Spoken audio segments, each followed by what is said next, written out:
Good evening, everybody. It's the Cryptid Huntress. I'm Jessica Jones, and we have quite the phenomenal show for you guys tonight. We are going to be discussing the moon. Dun, dun, dun. It's something that I said I would never remote view ever again. But guess what? This is something that I did a long time ago.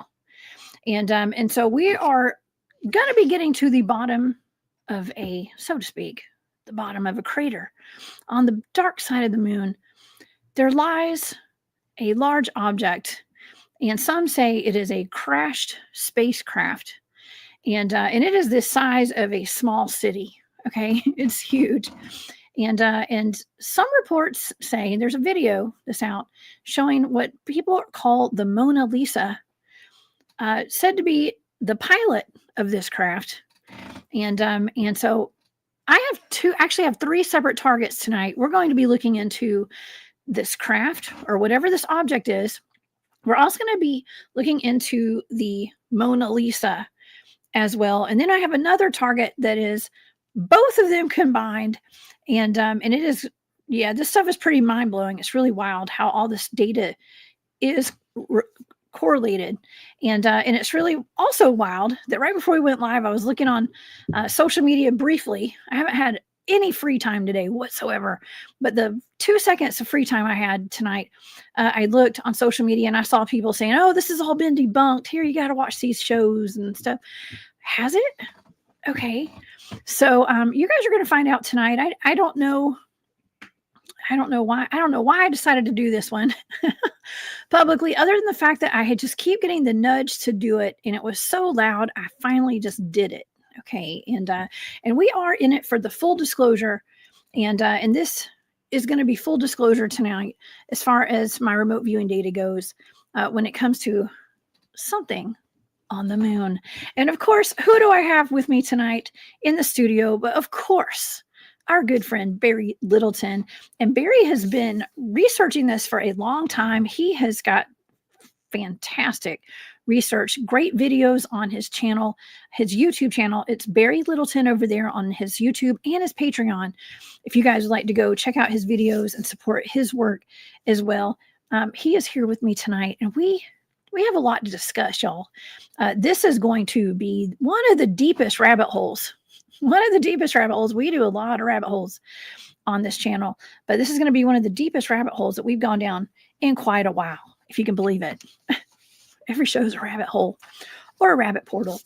Okay, well, if you guys would like to check out my archives of shows and things like that, go over to my website. That's thecryptidhuntress.com. You can find all of my shows there. And the calendar of events, I have like 3 of them that I have not posted on there yet because I just don't have enough information on them yet. But I will be at the upcoming Georgia Bigfoot Conference. If you guys are in Georgia by any chance, or in Tennessee or Alabama, y'all come see me at the Georgia Bigfoot Conference. That's March the 22nd in Demarest, Georgia at Piedmont University. I will be there. I will be square. Okay, or not square, but I'll be there for sure. So please come see me at that. And also, we do have the Full Disclosure Now conference coming up in July. Please get your tickets to that and meet me down in St. Pete, Florida, down at the beach. That's going to be a good time as well. Now, I do have all of the data for tonight's show for all 3 of these targets is in my Patreon. So if you guys would like access to the remote viewing data, you can see it all right there in my Patreon. Just look for the Cryptid Huntress on Patreon and become a member there. And I appreciate all the support from all of my members. It does mean the world to me. And also, I do have a shop over on Etsy. If y'all want to check that out, it's all on sale right now. I put it back on sale again. I'm always putting my shop on sale. So y'all go check it out at War Woman Goods. Okay, well, let's get to our show tonight, shall we? Because we have so much to discuss, and I'm not sweating profusely like I did the last time I did a moon target. I feel quite free right now. I feel pretty good about this one, and I'm not so worried about it. I don't know why. Okay, but it's maybe it's because I did this a long time ago, and got some really interesting data out of it. Now, I did not remote view specifically the Mona Lisa back then. Not at all. I was given the remote viewing target of that unidentified object on the moon. And the picture that I was shown after the target was done was this. I'll show you guys before I bring Barry up. This was the actual picture of, this is what I remote viewed. Okay, just that. And it didn't have a whole lot of information on it. I just knew it was a suspected craft that had crashed on the backside of the moon inside of a crater, from what I was told. And that's all, the only information I had on it. Never really even looked into it again after that, but that was one of my targets. Okay, so when I was talking to Barry about it, at some point, he was like, "Oh, is that the one with Mona Lisa?" And I was like, I have no idea. I didn't even know, y'all. So since then, I have gotten the Mona Lisa target and then a combined target of Mona Lisa and the craft as well. And so I can't say Mona Lisa came out in the first target, okay? But I'm gonna say that for when I bring Barry up. So you guys know that Barry Littleton is a pioneer in the research field and a really fantastic, incredible researcher. You guys can find him over on his YouTube channel, Barry Littleton. Please help me welcome to the show our good friend, Barry Littleton. Hey, Barry. What's up, Jessica? Hello to you. Hello to everybody in chat. And it's a pleasure to be here. And I must say, this one is unexpected. This one is unexpected. You sprung this one on me, and it'll be a good one, but I don't have my little notes put together or anything, but we're going to flow with it. I think it'll be really good. And you know, let me say, first of all, that it's one of the subjects that crosses the cultural and the racial boundary. Because in the Black community and amongst Black aware people and contactees, this is a big one. Because she appears to be melanin dominant, the Mona Lisa does. She appears to be melanin dominant to a degree anyway. Mm-hmm. So for me, it's just kind of a trip to sit here and do this with you. Because, you know, I come from like other platforms as well before we had met. And, you know, without ever giving out any names, I used to work with somebody who's very well known and did probably not as many as I've done with you, though, but I probably did 10, 15 of their shows, something like that. And they're melanin dominant. And one day they would take calls towards the end of the show, and something called in that sounded like this weird fax machine making these beeps and blurps and stuff. Ooh. And they think that in a previous incarnation, they were the Black Mona Lisa. That is their ship, and that was their ship calling into their show to try to find them because it's been tracing them through their reincarnation cycle. No way. That's actually pretty cool, man. That's pretty cool. Hey, well, they are called motherships for a reason, right? They're alive, so it's totally like anything is possible. At this point in my life, I have come to accept just about anything that is thrown in my path. I don't even know anymore. It's possible. You know, it's phantasmagorical type of stuff. But hey, it's not for me to judge. It's not for me to judge other people's experiences. But that's a good one. You know what I mean? Sometimes the need for melanin can make us fantastical also and maniacal tripped out, man. You know. So anyway, but point being, this will be interesting. Cool. I can't wait for you to go over all the data. You've got a lot of data over this. And let me just throw this out first base, all right? And I'll shut my mouth. But I always lent to being a proponent that this was fake. Okay. And I'll tell you why. The main reason was I had seen, and this is years and years ago. This came out around, 2005, 7? Something like that. But years ago, I caught a video on YouTube that were these European guys. One of them was some type of a makeup artist, special effects person, and they were putting the panels together, and they were making a mannequin that looks just like that Mona Lisa, and they were showing how they were doing it and putting it together, and then suddenly it just disappeared. I can't find that video to save my life. I've been trying for a while. But that always led me to kind of think that maybe it was fake. But I won't say a lot because people get upset, man. People get really upset about this one. This is a heavy one. It broaches all the racial barriers, and I think it's cool you're doing it. We're going to have to talk about the moon, you know what I mean, which is all right, too. Right. I think it's great because we've not broached that in all the shows we've done together now, over 100. have we ever really broached the moon. So this will be cool. So thank you for having me. Oh yeah. Well, I did that remote viewing target when I had a show over there with Texas Front Porch and those guys, and it was really interesting because right before I did that show, I had been told not to remote view the moon and talk about it. Okay. Or just not do it. Okay. And I'd been warned before. It's just a one of those things in remote viewing. You're just advised not to do certain things when you're learning remote viewing. And that was one of them. I got a little too comfortable at that time, I guess. And I thought, I'm just going to push the limits. I'm one that likes to push the boundaries. If y'all hadn't noticed. Okay. I pushed the boundaries, the limits, and that's, I wouldn't be here today if I didn't. Okay. And so I did that. And right before the show, I got a really gentle nudge, like a little nice reminder that, hey, people are watching, be careful what you say, just be careful. And I was like, okay. And I kind of had to back off a little bit of where I was going with that one. And, but I did not hide the data. It was still in my Patreon, and people got upset. But I was sweating bullets I think Tex and Rob both came on that night, and I was really sweaty that whole show. I felt like, oh God, I really messed up. But at this point, that's been like years. And we've done enough of these. And when I was doing some research today, this afternoon, I noticed there's some other people that had remote viewed this actually. And so I'm totally cool tonight. I was like, you know what? This is a piece of cake, and I'm not even worried about it because we are into the full disclosure. I think people assume that like I work in some kind of government capacity still, and I don't. I literally am not any kind of 3-letter agency. I am just a normal everyday mom, okay, that likes to do remote viewing. So I'm okay, y'all. I'm okay. I think I'm going to be all right. I have no one to answer to. Let's just put it that way. Okay. That's cool and that's real. I mean, as far as, and you're right, there've been other people that have looked at this and messed with this, and you know what I mean. And it's like they can't silence everybody. That's a bit ridiculous. And right now, there's a couple of names of people that we'll bring up during the session. People like Richard Hoagland. They sure didn't shut him up, did they? I don't know who that is.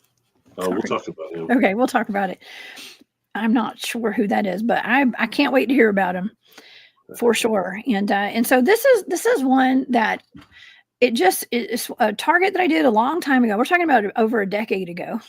Okay, like a long time ago in my history. Okay, and it was just for practice. It was not like like we're digging in to try to figure out what's going on up there. It's just a target. Okay, and I remember when I told you about this, I was kind of hesitant to even tell you about it when I first told you, because I was like, well, I have remote viewed the moon already. Okay.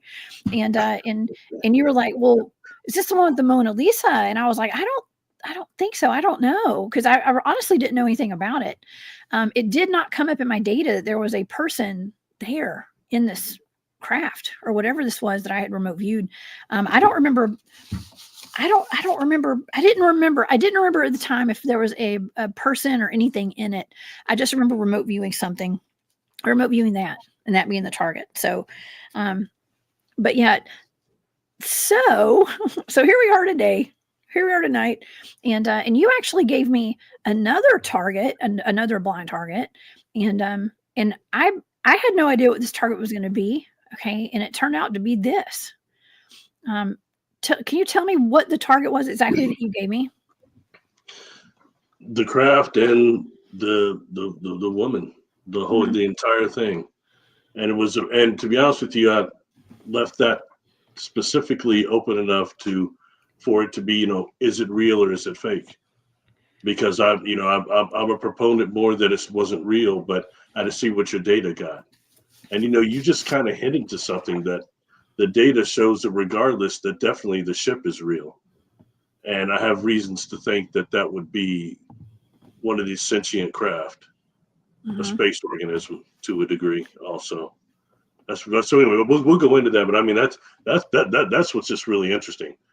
So, and these are ways sometimes, to be honest, quite honest with you, when I saw that data, you sent it, I was kind of shocked. I was sure it was going to be some fake stuff, man. And it wasn't. The data wasn't that at all. So I have to accept that, because right now it's I'll be honest, I'm seeing things that, like, you've got some individuals right now that are like demigods in the world of remote viewing. If they say something, it's like it's law. And hey, they do some great work, okay, really good work. But they've given out some false information. I've heard it.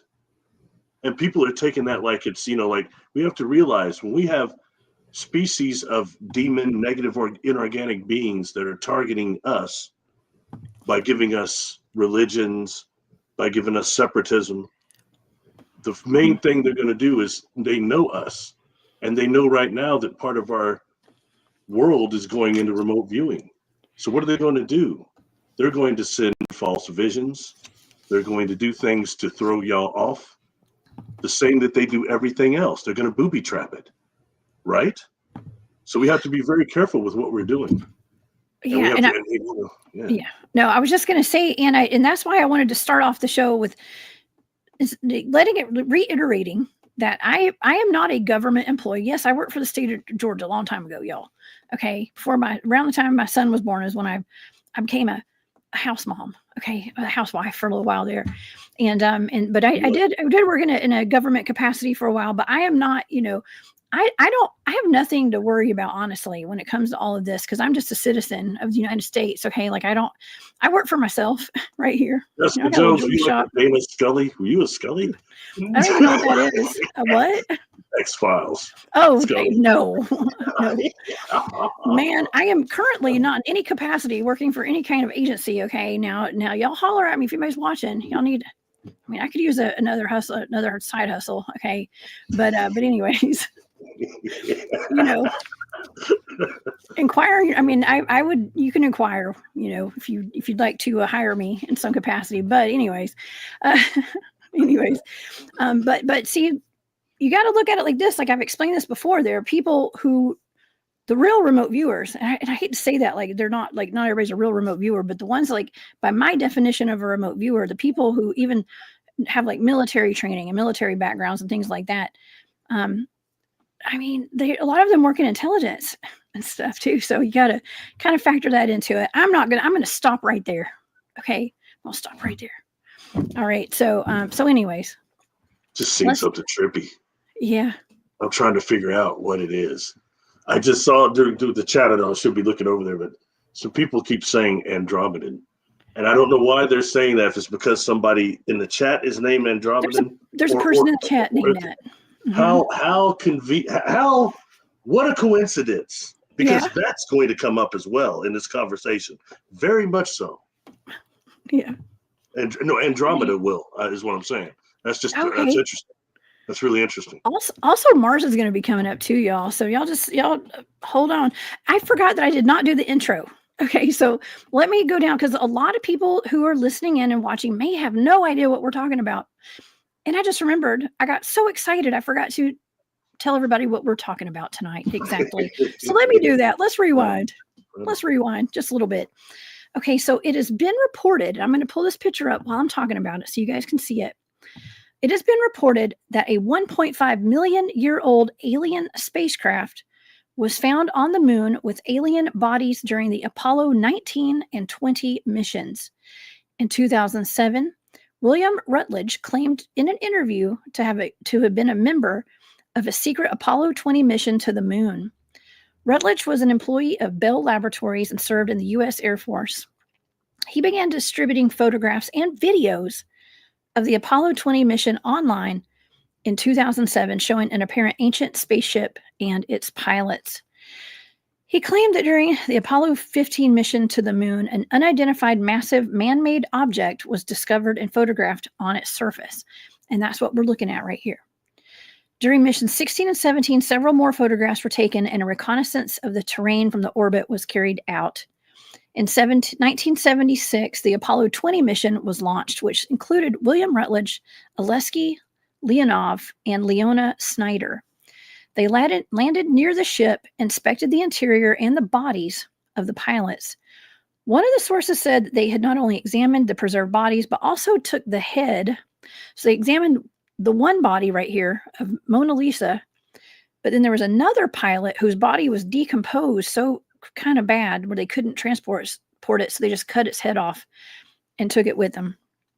So one of the bodies had become known as Mona Lisa. Now, I know these pictures are a little graphic. I don't know. This could be, this may just be a mannequin for all we know. Okay, it could be some sort of a recreation. But here's another one without those tubes and things sticking out of it. A lot of people claim this is all false. This is a recreate, and it may be a recreation. It may not be. It may not be real as far as the pilot goes. And like I told you, Barry, I've not remote viewed specifically the woman. I didn't even think that she was in my data. I wasn't even sure. I couldn't remember.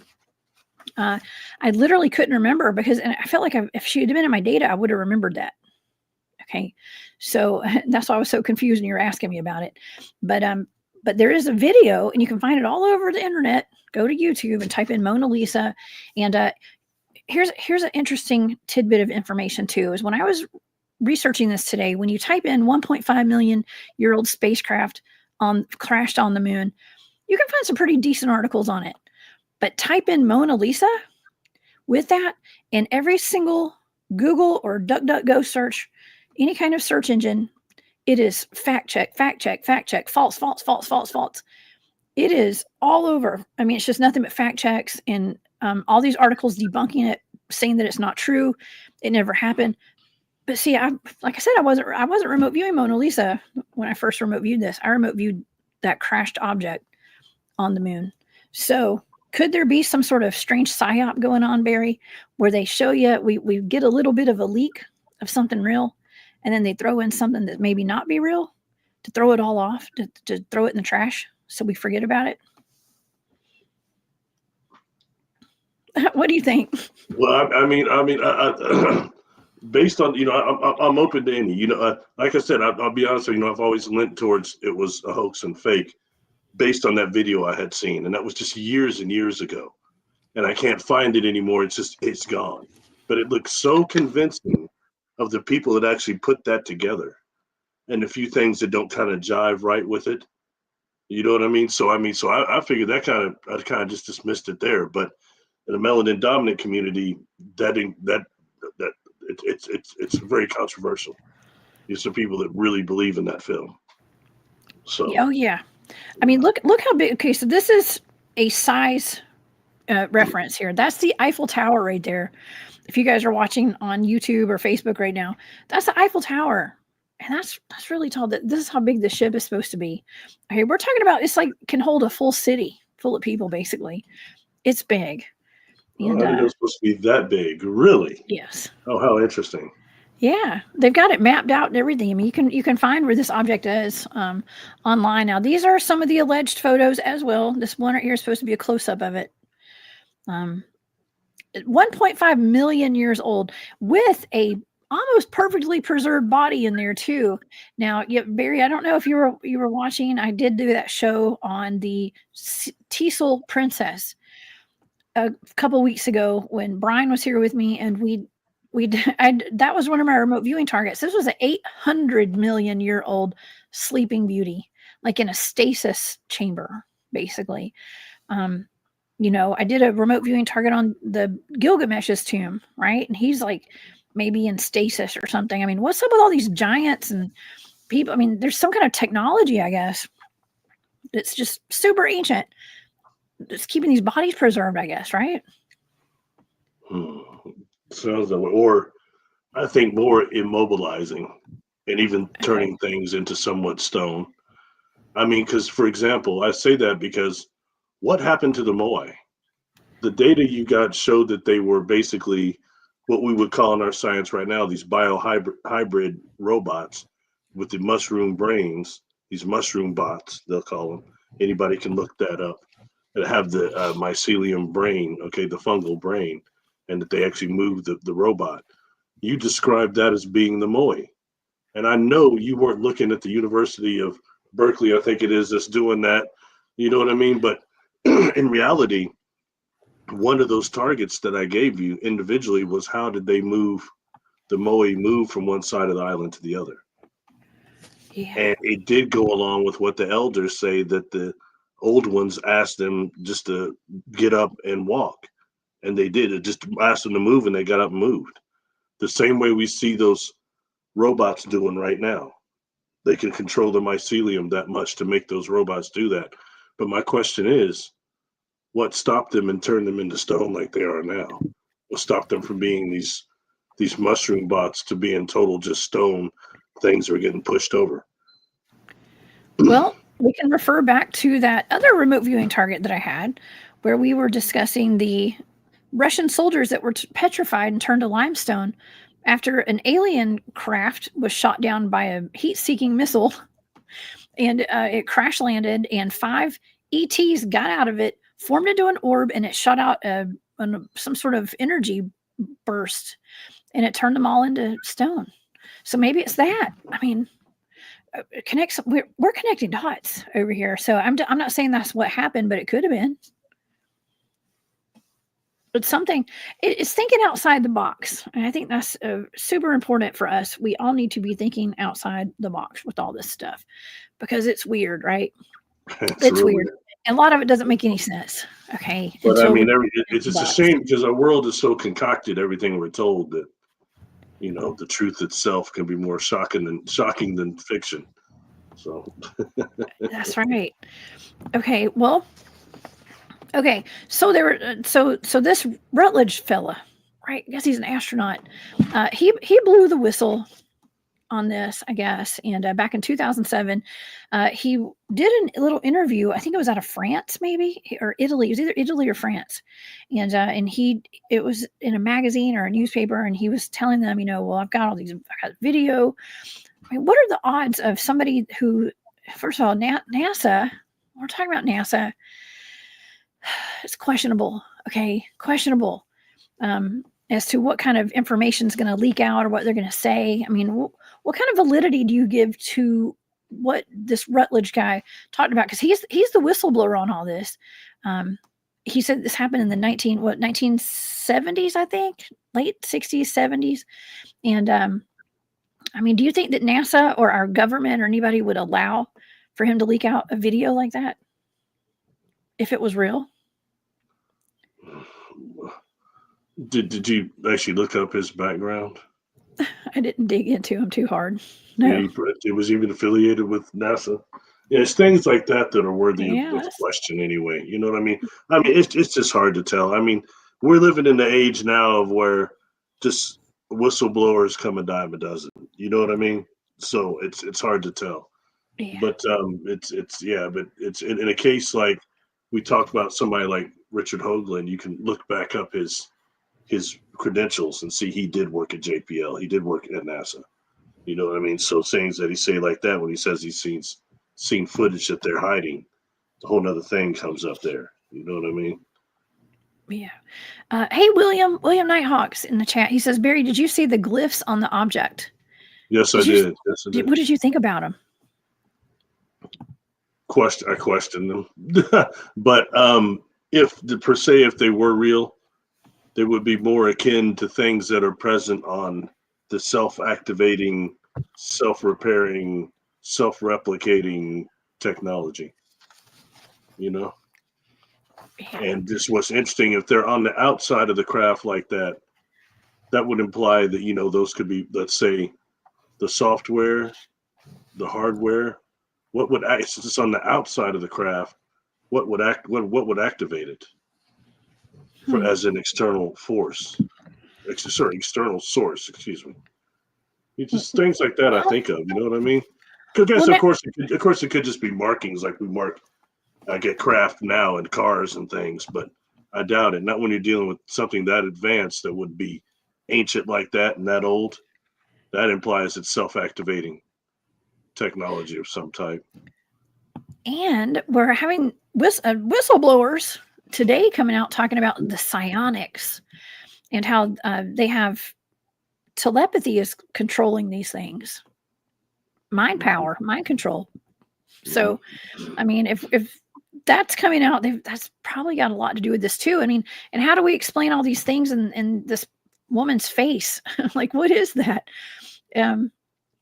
It's weird. Okay, I don't really know what to make of all that right there. I had once heard something along the lines that was supposed to be a breathing mechanism, and then also something about it was some way of suspended animation,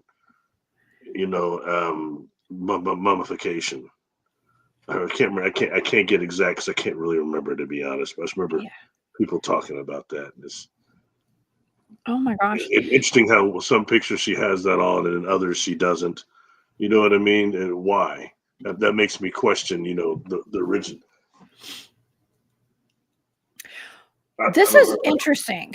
That Robin's in the chat. She said Medusa is getting around, and I know we were talking about the Moai, and I brought up the UFO that turned the beings. It crashed, and the beings turned the soldiers into limestone. I do believe Medusa is in my data tonight too, so that's weird. I wasn't expecting to hear that tonight because that is in my data actually. Well, so you and I know someone that says in their past life they were Perseus and they beheaded Medusa. Oh no! Well, I know who that it makes is. me think of Harry Hamlin, from Clash of the Titans. I think that was probably about the best representative of Medusa was Harry Hamlin in that movie. Yeah. Oh yeah. Yeah, that's a fun movie and great story too. So okay, well, let's see what kind of information we can talk about before I pull up the data. Okay, because I do have a lot of data. We have 3 different targets on this one.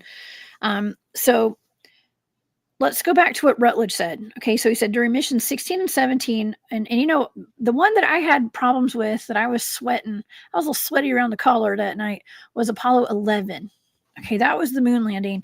Since that happened, allegedly, all of those astronauts have stars on the Hollywood Walk of Fame, Barry. Why? Why are they on the Hollywood Walk of Fame? Okay, anyways, you don't have to answer that. You don't have to answer it. But I'm just saying. So he said during missions 16 and 17, photographs were taken and reconnaissance of the terrain from orbit was carried out. The task missions 18-19 is not really clear. He said that during these missions, a number of problems occurred, as a result of which the research data was lost. Now, what are the odds of NASA losing research? Oh, wait, didn't they forget how to go to the moon or something? Am I recalling that right? Did they say that we haven't been back to the moon or something because they lost I don't know, they lose the tapes or they lost the data or something? I don't know. It just doesn't make sense.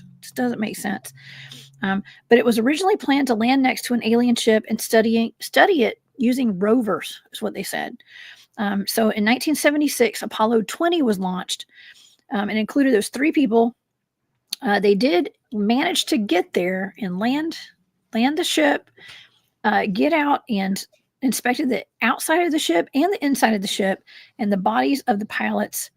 And so let's see. So the dimensions. All right, we're going to talk in meters tonight. I know we're in America. We don't usually go by meters. We go by feet. So I don't know how many feet this is. I forgot to look it up before the show. But the dimensions of the ship were 3,370 by 510 meters. So anybody in the chat wants to tell us how many feet that is, y'all go for it, please. I'd love it. 3,370 by 510 meters. And they said that it was estimated to be about 1.5 million years old. Inside, there were many signs of biological life, remnants of vegetation in the engine compartment of the ship, stones of a triangular shape that exude a yellow liquid that has some medicinal properties, the remains of small bodies about 10 centimeters that lived in a network of glass pipe piercing the whole ship.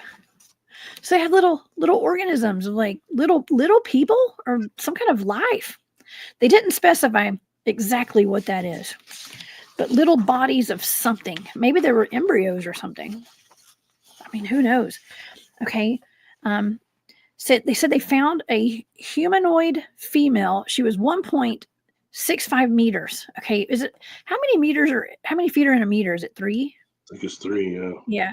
So, oh, wow. So that would have been just a little over 3 feet, 3.5 feet, something like that. 4 feet. I mean, that's like the typical size of a gray alien, isn't it, Barry? I'm not saying she was a gray alien. How many meters did they say she was again? 1.65 meters. Yeah, that's not very tall. Yeah. So, I mean, it's like 4 or 5 feet tall, I guess. Okay. So she had genitals, hair, 6 fingers. Okay. 6 fingers on, I guess that means on each hand. Okay. I'm assuming that means on each hand. It said she had 6 fingers. Or maybe she had 3. I don't know. It said 6 in my mind. When you have that extra finger. Okay. Yeah. In my mind, I was seeing 6. You remember I had you, something else had you remote view was that, that creature on the table, the being on the table. We can't really call it Roswell. I don't think that was Roswell, but it was the alien autopsy. And that thing had polydactyl, remember? Yeah, that's right. I had a friend that used to have that. He had an extra finger, and he was like a bartender, and he could do unreal things at the bar. He's a very interesting bartender. Oh yeah. Oh yeah. Oh yeah. Oh my gosh. I actually do know a man. When I was growing up, I was a dancer. I always danced in like ballet and tap dancing and stuff. And the lady who owned our dance school, the head of the dance school, her boyfriend, Larry, his name was Larry. He had an extra pinky on both of his hands. And I always thought that was the weirdest thing. I was like, I just thought it was some kind of an anomaly. And it was, but I always found that was interesting. And I was always wondering, why did he not just get that finger cut off, and that was mine of a kid, of course, today. I mean, why cut it off if you don't need to, I guess. But it's just weird. I'd never seen anybody with 6 fingers because it stuck out weird. It wasn't like it was like normal. It was like it stuck out over to the side, So shout out to Larry. Not the one that had the 6 fingers. You're awesome. I don't even know if he's still alive today. It's been a long time. But anyways. Yeah. Okay. Well, okay, I guess this is okay. So she had 6 fingers on each hand, 6 on each hand. It did specify that in my notes here. And it said they were comparing her to the Anunnaki. Okay, now I'm not going to say she has anything to do with the Anunnaki, but some of the research was kind of comparing her to that and talking about the missions that the Anunnaki had here on Earth and what they were doing here. And maybe it could have been a ship that held a bunch of Anunnaki giants, I guess. I don't know. But nonetheless, okay, we really don't know a whole lot about all this. Okay, other than that video and some pictures, like I showed the audience earlier, we do have this was a picture that I was shown a long time ago, and that was my target sometime back. Okay, and that's all I knew. But there are a series. Let me take this banner down so you guys can see. There's actually numbers here. It's a series of photographs that look legit like they're from NASA. Okay, and I do believe they are. I would not have been given this target if it was not legit. I like that there's it's labeled at the bottom so they can be researched. You know what I mean? That gives you something to work with. So that's cool. Yep. Yeah, it absolutely can. There's a whole series of these pictures. I mean, hundreds of them. There's a lot of them. And you can find a lot of them. I'm sure you can go. I mean, Barry, you are pretty privy and in the know about a lot of the NASA satellites and the different feeds that they have through space and stuff. So I'm sure it's, you could probably find these pretty easy. If you knew where to go, just go to the NASA website, I guess. Yeah, NASA archive website. Yeah. I guess that's time to go into something else then where we're on it now. Okay. As when I was a kid, I say that very young, when I first started being able to go to the library, ride my bike up there, I was guided to a book, and it was called Somebody Else is on the Moon by Raymond Leonard, I believe was his name, Raymond Bernard. There you go. Thank you. Yeah. George Leonard. Yeah. That book there, and I was, like I said, was very young. And what that book shows is, and it's not that easy to get now, and probably getting on Amazon, I guess, but it's got like all these NASA footage in there, like telemetry shots, and it's things that have look like machines outside of these craters. Tractor like prints of machinery, and that's what this gentleman was saying, and he showed a lot of evidence in that book. I remember how that resonated so much so that the next book I got guided to around the same time was The Ring Makers of Saturn, They were sitting like almost right next to each other there. And, you know, that one was Norman Bergen's book. And that one wasn't as easy to understand as that one at the age I was at then, because he was showing a lot of telemetry and talking about telemetry in that book and saying things like, actually, these things he was pointing out were either mining the rings of Saturn or producing them. And, you know, these things would have been just miles and miles and miles long. It's huge.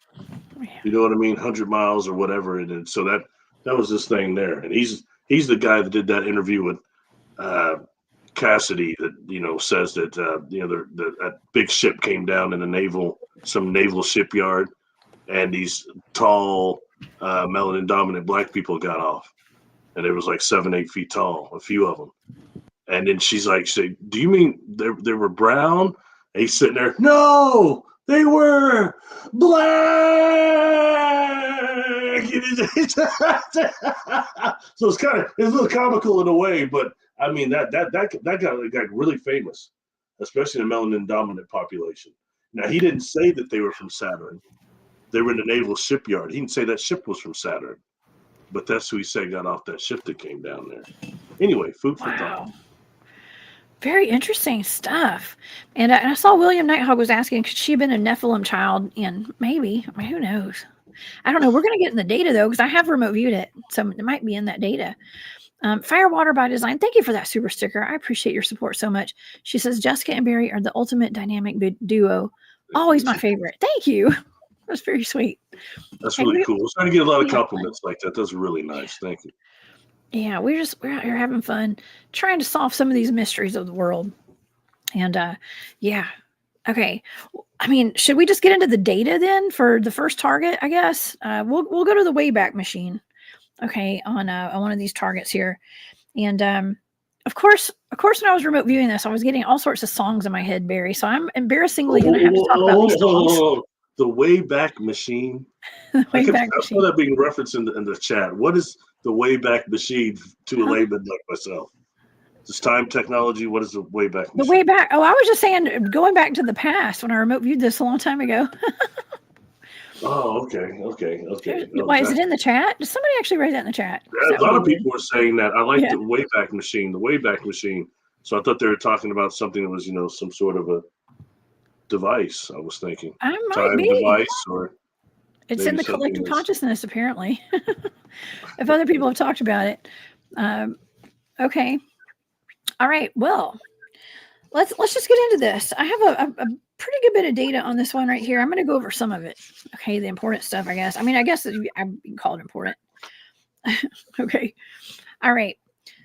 So this was the first target right here, and it was just like I showed you guys. It was this picture right here. What is this? What in the heck is this thing?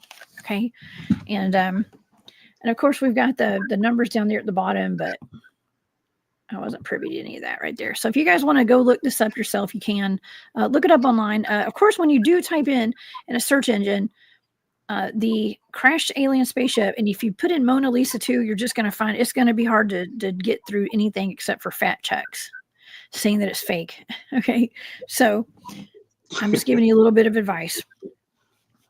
Okay, so let's go into some of this data. Okay, so here's some of my sensory data if you guys want to hear that. Okay, solid, massive, end, final, tumble, crumble, fell, falling, escape, tight, gripped, lodged, and stuck. Okay, now for my analytic overlay, this is me trying to, I guess, making sense of whatever I'm sensing, making sense of my senses. I wrote elements, mass, density, iron, iron giant, Terminator. I actually wrote Terminator down. And I started hearing that song Skyfall. I think it's from like a 007 movie or something. It may be Adele, I don't know. Or Skyfall, that song. And then I started hearing Metallica, and I heard Off to Never Neverland. So I wrote down Skyfall, Off to Never Neverland, and then I heard Sleep with One Eye Opened. So I wrote that. I was picking up on something that was stuck. Definitely picked up on something that was stuck. I wrote down the word benign. Okay, so benign was in there. I was picking up on data that involved a heavy load, something that was heavy first I wrote down like ideal weight, and then I wrote down heavy. So something that was overloaded. I wrote down overload. And so it went a lot of weight data. Okay. In my first 3 stages here, something that had a system overload. Okay. So I went from ideal weight to heavy load to overload to a system overload. Okay. And that was pretty much my first page of data right there. So a system overload. Okay. Let's see. Going to stage 4 of my data here.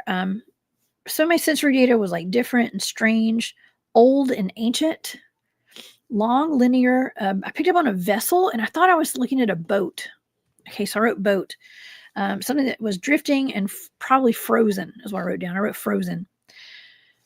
So for my analytic overlay, I did pick up on like a missing link. There's a missing link here, and time standstill was in my data. I also was picking up on something that was rogue. Like Rogue One or Rogue One. Rogue One is what I wrote down. I think that might be a Star Wars series. Rogue One. I'm not sure. But I think you're right, actually. I think it is. Yeah. I also was picking up on an escape plan. Okay, escape plan and terraforming. Okay, terraforming or terraform. I also so here's where it gets interesting, super interesting, because I picked up on a submarine. I actually wrote down submarine in my data.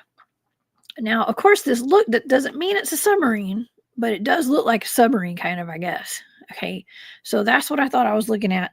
I actually wrote, I thought it was a nuclear submarine because I was also picking up on nuke data. I wrote nuke, like nuclear. So I actually wrote submarine, sublinear, nukes, and a bomb. I wrote bomb, actually. Nuclear submarine, and there was a freeze factor to it. So freeze factor, I don't know if anybody in the chat has any kind of idea of how this pertains, would pertain to that. Y'all let me know. But Barry, you might know. But that, okay, so that's my second page of data right there. What do you think about that? Does that make sense? I mean, could this have been a submarine? I mean, I don't know if there's water on the moon, okay, by any means, but I think it was just the way maybe I was interpreting what I was seeing, obviously. What do you think? I seem to recall that they saying there was like water on the moon or something. Anyway, somebody in the chat has said something I was thinking. That thing looks a lot like Amoa. It actually does. I was thinking that myself. You familiar with Amoa? It sounds familiar, but no, tell me what it is. I'm not sure what that is. I'm saying that wrong. Amoa. It was it was a large cylinder object that size that came in our solar system that had like an odd trajectory, and it seemed to show signs that it might be possibly being piloted. And nothing came of it in the end, but it was a very odd object that was in our solar system. Myself, I'm always looking because I have past life memories of things being sent out of here to go discover the universe. What we call things like, the satellites now like are represented at like Voyager and Star Trek or Nomad, things like that. But really, last show we did, some people were mentioning Barbara Martinique and Bringers of the Dawn, but she wrote another book that's called Earth, the Living Library.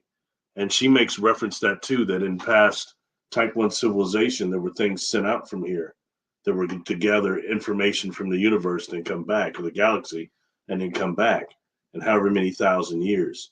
So every time something weird comes in this solar system, I kind of pay attention if I hear about it. Amua is one. Hale Bop was one. And then you had like people like Robert Morningsky saying that he thought Hale Bop was the blue Kachina.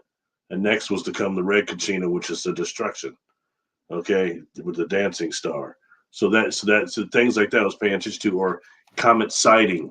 That's another one that was acting very peculiar when it came in our solar system. So there's things like that because I want to see which one of these might be these things that were sent out to come back, what our science fiction calls a Bracewell probe, or a von Neumann probe, which is actually self-replicating and self-repairing. Or even a berserker probe, which is one that comes self-replicating to take over. We have to be careful. You know what I mean? So, that's basically what was in 2001: A Space Odyssey. Very boring movie. Yeah. And the first one that's what leads a lot of people, like my cousin that cuts my hair. The brother thinks that not just is the Earth flat, but he also thinks that we never on the moon. And everybody's entitled to their own. But there came out around the same time as this Apollo 20 video. Supposedly Stanley Kubrick sitting there saying that they took footage from 2001: The Space Odyssey, which was 2 years before we landed on the moon, and they were using that to saying we were on the moon, doing that. Well, it turns out, if you really investigated it, that was a lookalike sitting there. It wasn't really Stanley Kubrick. Okay, so it's things that thrown in to just throw us off. But that's one thing that's come up I think is worth mentioning. Well, I think that correlates to what I said earlier. Like, what if there is a lot of factual stuff that's been leaked out or put out to the public, and then they throw in some fake stuff to throw it all off so that we get fact checked? Then, okay, there's fact checks and all sorts of stuff to discredit it. And all these channels go on there and putting out shows that, oh, it's all been debunked. Y'all go back to sleep now, everybody. It's debunked. Don't worry. I think that's kind of what happened. So Rocky Mountain Skywatcher says Tony had several and several others. I think you're talking about Tony Rodriguez, have absolutely said they had refitted old nuclear subs as spaceships. He worked on one. No way, dude. Interesting. That's interesting. That would make sense. As much as submarines were involved with the water depth data, missing 411 water depth, and more the tunnels. You had the tunnels, the submarine tunnels, some which go underneath Nevada. That's how crazy that was. I mean, that data like that, wow, hard to fake that. Well, something else that's interesting is I got a lot of amphibious data for all three of these targets. What's up with that? Isn't that interesting? It's so interesting. I haven't even gotten to the other two targets for the public yet. I haven't told y'all what's in there yet. Something I'm going to throw out real quick. Some of your data that you just mentioned, in some ways to me, and I have to use my contact to kind of reference things, as a frame of reference. Is that possibly a living, sentient, organic craft, very old, that was dying? Ooh. Or, destroyed or nearly destroyed in some type of a war. I just get that impression. Yeah. You know what I mean? And when it comes to some of these space organisms, like I've described, that I've been on board, I know that's what they are. Is that how long is their lifespan? I've been on board a craft that I'm pretty sure could scan my my soul life memories. It knows me when I was in different incarnations. You know what I mean? That takes it to another level. Kind of like how Sasquatch, I think, has access to quote unquote the race memory. I think some of those craft that are born in space, they have access to some of our soul life memories, especially if they're craft that are dealing with the divine field. Not all these beings are evil and negatives. We have those that are higher. So anyway, food for thought. You start getting a symbiotic relationship between the crew and the craft itself for both energetic direction and shared consciousness. Such things become pure conscious craft, and then they start becoming more dense, and that's when they interact with you and I. And those type of experiences are really worthwhile, and they're not all negative. They're not all that. Anyway, sorry, I didn't mean you were going to say something. I'm sorry. No, I was just going to say that it seemed as though there was something to do with nuclear weapons, maybe. I don't know. I mean, I picked up 100% submarine, sublinear nukes, bombs, nuclear submarine, and a freeze factor to it. Now, Scott says they say some of our earliest anti-gravity crafts were also retrofitted submarines. Good grief. See, I did not know any of that. Well, I was picking up, and it could be, like I said, like when I'm remote viewing, I'm writing down what my brain can make sense of, like what I know.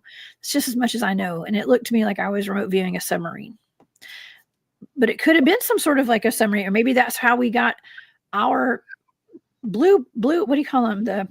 The plans to make the submarines from some kind of ET stuff. Okay, the blueprints. That's what I'm trying to think of. The blueprints.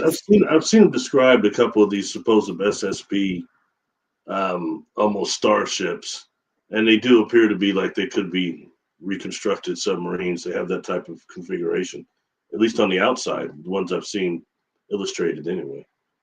Because they have names for, what is it?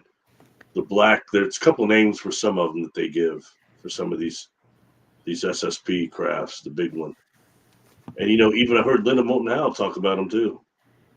Like the really biggest one, not the Lexington, the something. Anyway, sorry, that's neither here nor there. Yeah. Wow. Okay. Well, let's go on to the next page.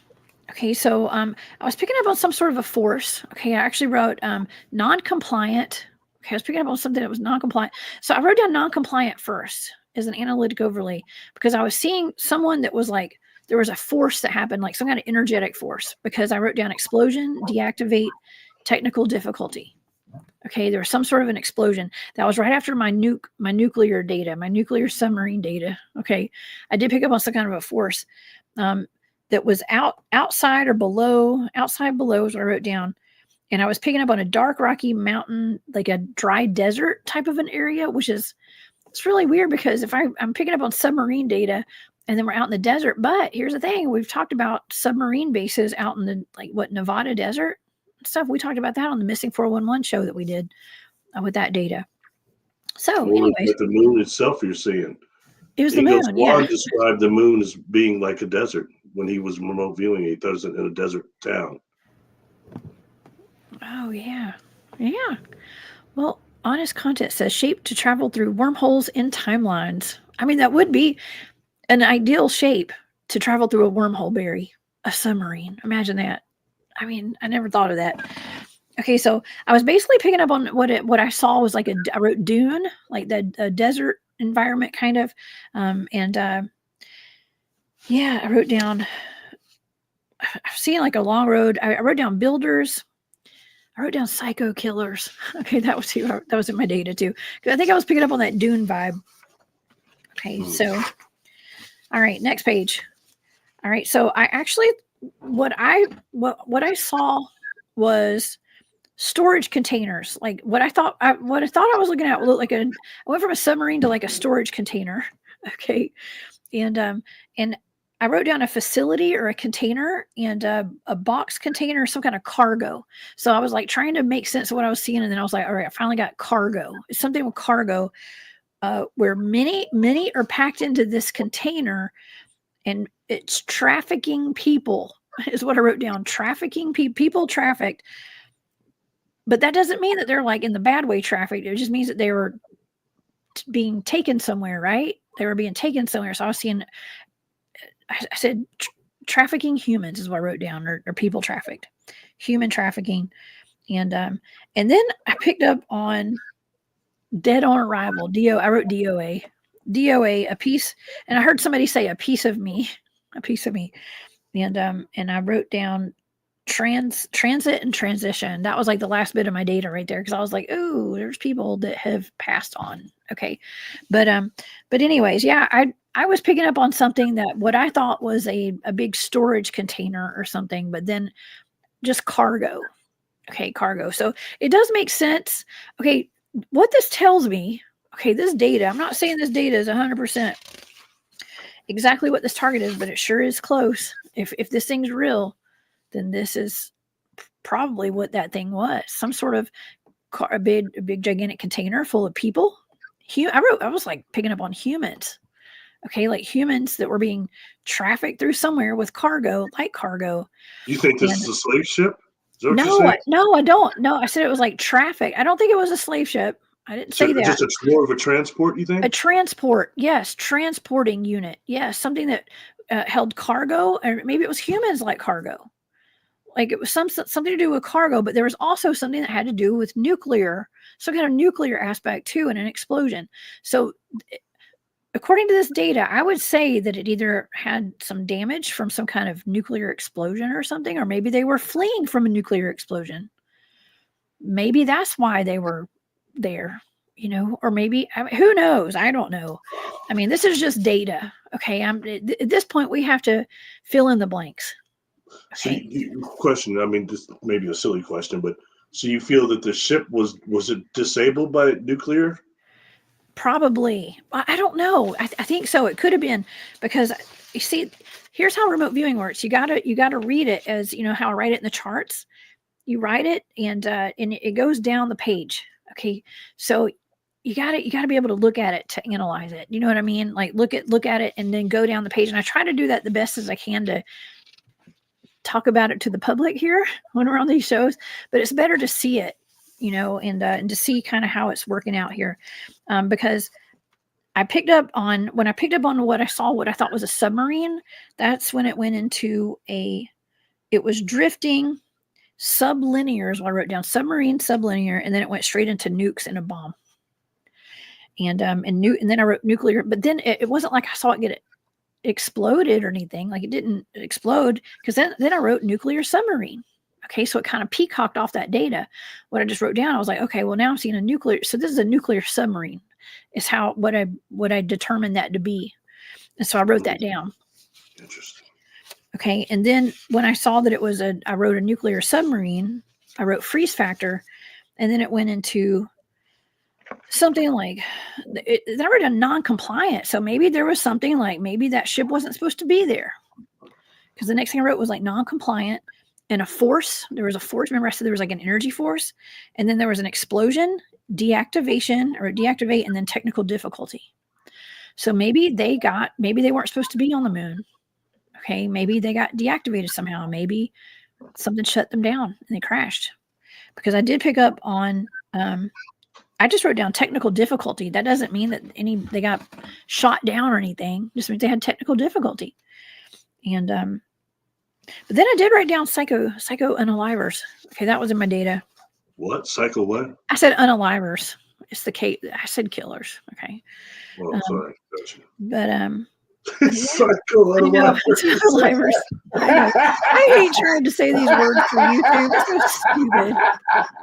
I got you. Sorry, man. That is a serious subject, though. That's terrible. That's terrible. Psycho unalivers. Unalivers. That's classic, man. That would be a good band name, actually. Right? Yeah. Only us that lived through this period in human history would even get it, though. We wouldn't even. People would be like, "What the world? What does that mean?" Okay, so I don't know. What do you think about that, Barry? What do you think? Do you think that this is actually a craft? I mean, from that data, it sounds like it probably is. My question to you would be, do you feel it's a nuts and bolt craft, or is it an alive one, a sentient one? I mean, just from that data. Is it just a transport vessel like a carrier, or is this something that is alive? It could be both, couldn't it? Yeah. I mean, but it had technical difficulty. So, and that to me would indicate that there was some kind of computerized component to her, an AI component, right? But I mean, can't rocks have AI components to them? I mean, I don't know. I had Stephen and Evan Strong on a show one night out of Australia, and they had rocks with alien technology. Yeah, I interviewed them. I need to get them on my channel sometime. I had them on Space Out Radio when I sat in for Dave one night. Well, they're connected also to some of those objects that were, I think it's the Raven tribe might have had them also, that show that that tribe says that they came from the Pleiades, and they have that they say that they look like they were made in the Pleiadians' image. And the Pleiadians look just like them. So that means, and they're supposed to be the first people, whether it be Africa or Australia, would be the Aborigines. So that means the first Pleiadians here were extremely melanin dominant. And we never hear about that. You know what I mean? Just food for thought again. Things like this is important because it starts incorporating and including everybody, us as a human species, instead of all these dividing things that keep us from, becoming a type 1 civilization. What Roddenberry showed us on the bridge. You know what I mean? You had a little bit of everybody on that bridge that were command officers. I think that's important, Yeah. Oh, yeah. Yeah, it's time to come together, everybody. Okay, it's time to come together. No more fighting. And it's all love. And thank you. Speaking of love, thank you, Michelle T, for that super sticker. I appreciate that so much. Thank you for your support. That means the world to me. I appreciate that. I just looked over. I was like, we got a couple super stickers over here. And we have Larry with the 6 fingers on each hand in the chat tonight. I'm just kidding, Larry. I'm kidding. This is another Larry, Larry Sharp. Thank you for being here, Larry. He says, happy Thursday and prayers. And he says, gifted the 10 Cryptid Huntress memberships. So thank you, Larry. That is so sweet. We have 10 lucky people in the chat right now who just became members of the Hunt Club. Thanks to Larry Sharp with the 6 fingers on each hand. I'm kidding. Thank you, Larry. I appreciate that. You got a great audience. Really good people. Do. You know what I mean? Some of them came to my live. I did a live. Some of them were there. Yeah. Really supportive, good people. So. Absolutely. Yeah. They come over to support you too, Barry. We all do. Okay. And Lavera, thank you so much. Says, oh, Jessica, I'm not too late to complicate. Your remote viewing astounds me every time. Thank you. That is so sweet. I'm just over here having some fun doing that. Thank you so much for your support. And also the girl in her gong and Gus just gifted 5. That's a lot of new Hunt Club members. I'm gonna have to put another video out tomorrow. Thank you. Gifted 5 Cryptid Huntress memberships. So thank you so much, Maureen and Gus. I appreciate that. Okay. That is so sweet. I do have the best chat on the freaking web. I really do. You guys are the best. Okay, so we still have 2 more targets, y'all. Okay, so don't go anywhere. We still have 2 targets. The next target we're going to talk about is the Mona Lisa. Okay, this is important. Okay, and actually, I think to bring it all together, that last target that I'm going to talk about is actually probably the most important too. I don't know why, because it brings it all together. Okay, it totally brings it all together, and so I don't know. Should we go into this? Because do you want to talk about that video a little bit more? Okay. Because we had that video. You said that a lot of people claim that it's fake. Okay. And I know the whole Stanley Kubrick thing, it really threw a wrench in the engine with the whole Apollo 11 moon landing. Okay. And I've talked a couple of times. I think it was in another target that I did. Remember, I think I wrote Red Room on my last target that I did. Maybe it was I think it was a Teasel Princess. I actually wrote Red Room because I saw that little kid riding on his little tricycle with his Apollo 11 sweater on from The Shining. Do you remember that? The little kid? It said Apollo 11 on it. And that wasn't that a Kubrick thing too? I mean, I don't know. The Shining? I guess that you was got me on that one, man. You all remember here's Johnny. That's what I remember about that one. Yes. And he killed Scatman Carruthers. I remember that. Yeah. It's weird how this is all kind of connected here, but it's but I wrote that in I definitely wrote that in one of my last targets. I talked about that the other day. It was in that Teasel Princess, and that was another woman that was in a stasis chamber. Okay, if you want to call it that. I don't know. No. Go ahead. Well, no, go ahead. No, I was just going to say, okay, so we have pictures here of this woman, the Mona Lisa. Okay, now, if this is real, it could be disturbing, y'all. So I don't know if this is a real picture of her face. It does look kind of waxy, but so did all the other, like the Gilgamesh. Okay, right? The Gilgamesh is supposed to be like a redheaded giant in stasis, all that kind of stuff. It looks like a wax figure to me. They don't look real. It looks like it might melt. It looks like the 2 dudes that was putting it together. That's what it looks like to me. I mean, I know what you're saying. That's why I'm trying to stay, serious about this, of course. But it's, it's still a mean thing. But I mean, well, Tony, that video that I saw was very convincing, and I don't know what happened to it. But like you said earlier, it could be something to muddy the waters. These 2 guys were sitting there describing what they were doing. Said they were paid to do it, and they had very, very thick accents, Anyway, but like I said, that disappeared, so it can't be proven now.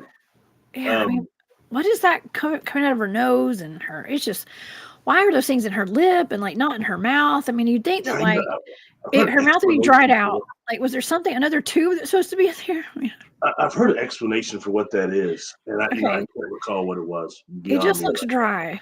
Okay, yeah. That would be really uncomfortable if you were there for 1.5 million years or longer. And a lot of people say, well, what? I thought honestly that she looks rather Polynesian, Indian Polynesian type. You know what I mean? Yeah. Anyway, I'll tell you what knock some of that data out, because after that I think we can go even deeper than that, because I mean that's where it's at right there. So let's hear some more. I'm so curious. It If you don't is. mind. If you Andrew don't said mind. she skipped the lip balm offering. Oh my gosh. I would definitely go with the lip balm offering if I was offered that. Okay. So let's go back, and I'm going to put a picture of her up again. How about we put this picture of like a reconstruction of what she would have looked like right here. Okay. So this is what she would have looked like had she not had all those things sticking in her nose and lips. Okay. So this is the Mona Lisa, the body found on the moon. Okay. And this is supposed to be on the dark side of the moon, right, Barry? On the Far back side, side. yeah. Which In which a crater is what I was told. that'll take us whenever you're ready. That will take us into the Richard Hoagland, the dark side of the moon. Okay. Sorry, the far side of the moon. So it's lit over there, but it's just the side that never rotates towards us. So. Okay. All right. Here's some of my sensory data for the Mona Lisa, and I'll pull her back up. I guess we'll just pull this one back up. I don't like looking at the other one too much. So some of my sensory data was moved, still, shaken, stiff, hard, closed, curious, relentless, and talented. That was some of the data for that. Now, for some of the analytic overlay, okay, some of the analytic overlay for the Mona Lisa, okay, I actually wrote down Land Rover. Okay, Land Rover was one of the first things I wrote down with my analytic overlay. I believe I wrote that down before I even got, like, I kept seeing Land Rover. So I wrote it down before I even got any sensory data. I just wrote it down then to get it out of my mind. I heard close for business. I wrote Alpha Omega. Trinity, the Matrix. Okay, Trinity from the Matrix. I was picking up on a game.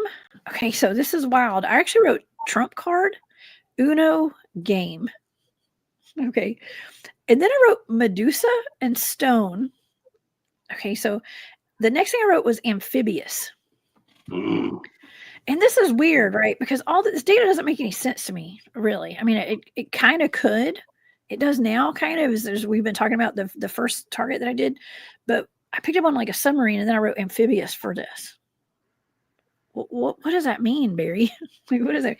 I mean, it may not mean anything.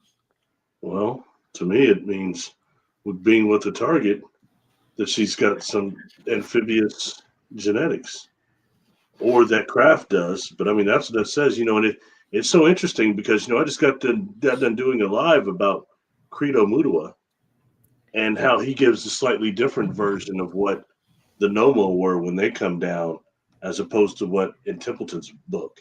I mean, they're similar, but what he says is a little different, more authentic.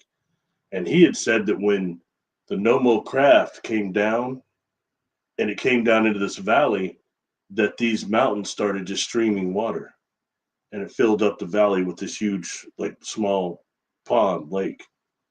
And the ship came down and was floating around in it for a couple of days before finally a gangplank came out, and the Nomo emerged with these staffs with different colors on them. And he said that they were barely able to walk up the plank, out on the plank. They couldn't move well. And some of them got in the water, were swimming around the craft and around.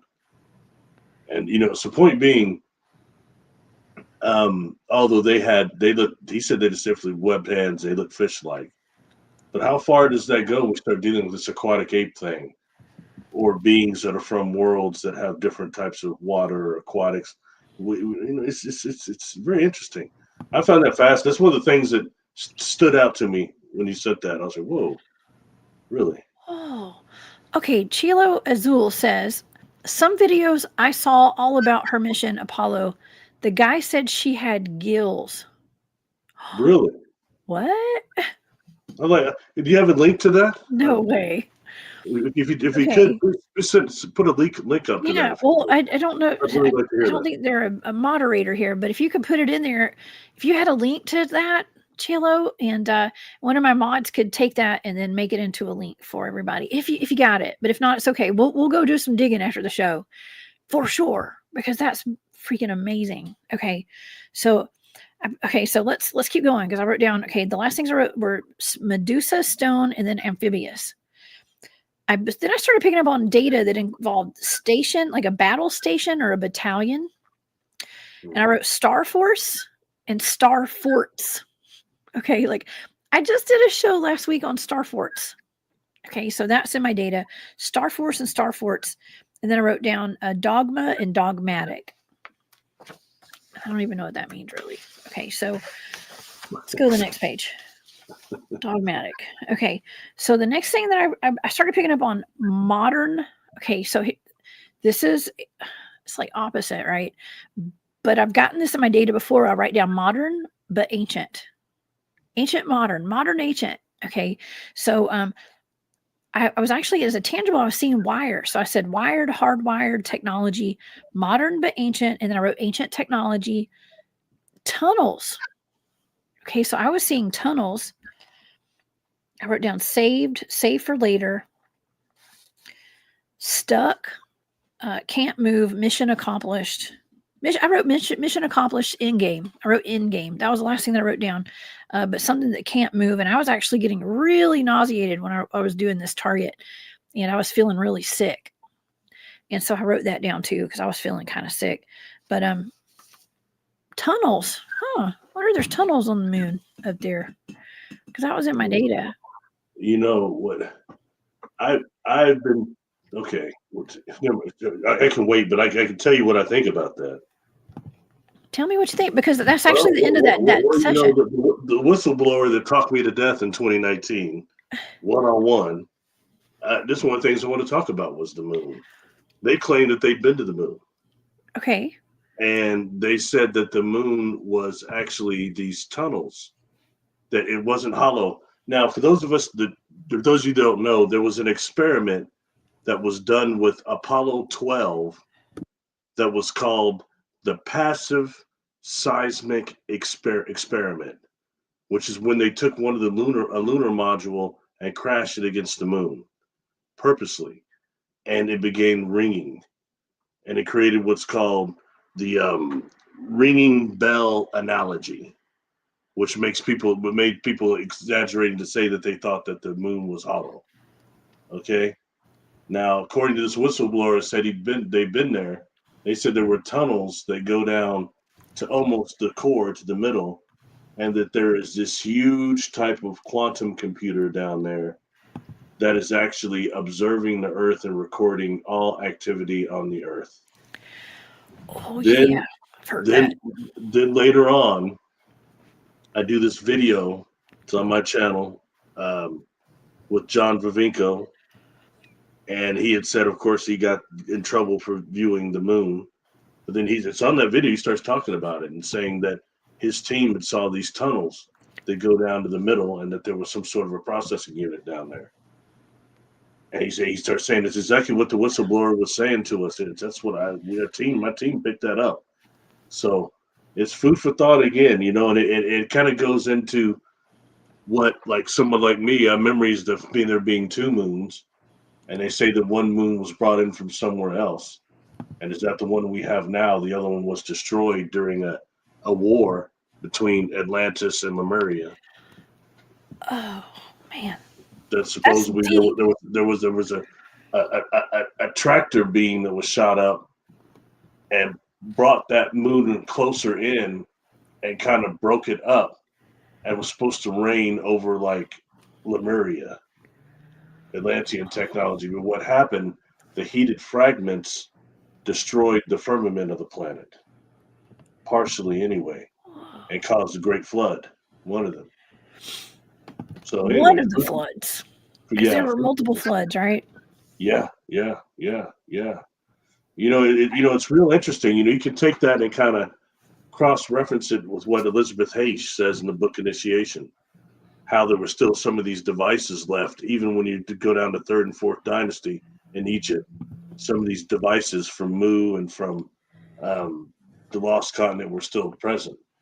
And what happened, you had to be an initiate because they worked off basically Kundalini energy, orgone prana energy. And when the hybrids got initiation, they actually got a hold of these machines, and their intent was selfish, dark, and that made the machines go awry, and it created something that we would call like the never-ending story, the nothing. And the nothing was dissolving Fantasia into pure nothingness energy. And that's what this divide, that energy, once it went awry, it started dissolving that lost continent. And what happened, it went up and came down as mud and sand in what we call one of the deserts. It created one of the deserts.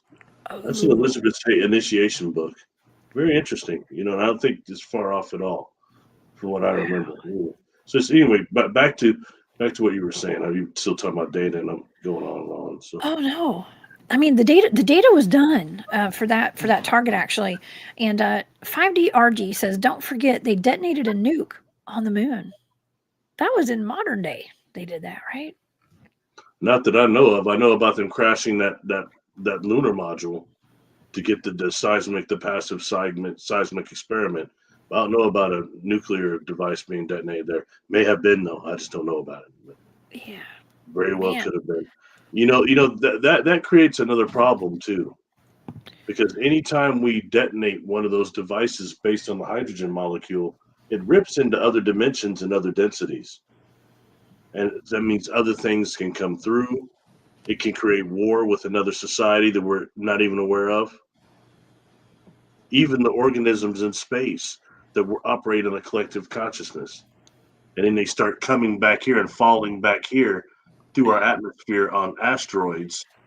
And they start creating things like prion diseases. Oh. It's an attack. It's a war. Very serious when you have things like they go out and pull those Sologian buckets and dump them back to Earth. They start working experiments on them, trying to identify tracks and all those things. There was something that used to be called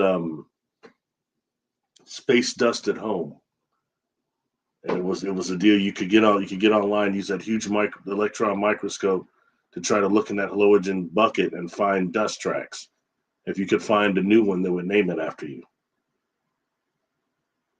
They'd name it after you if you found it? Yeah. Was a Stardust Project Stardust at home.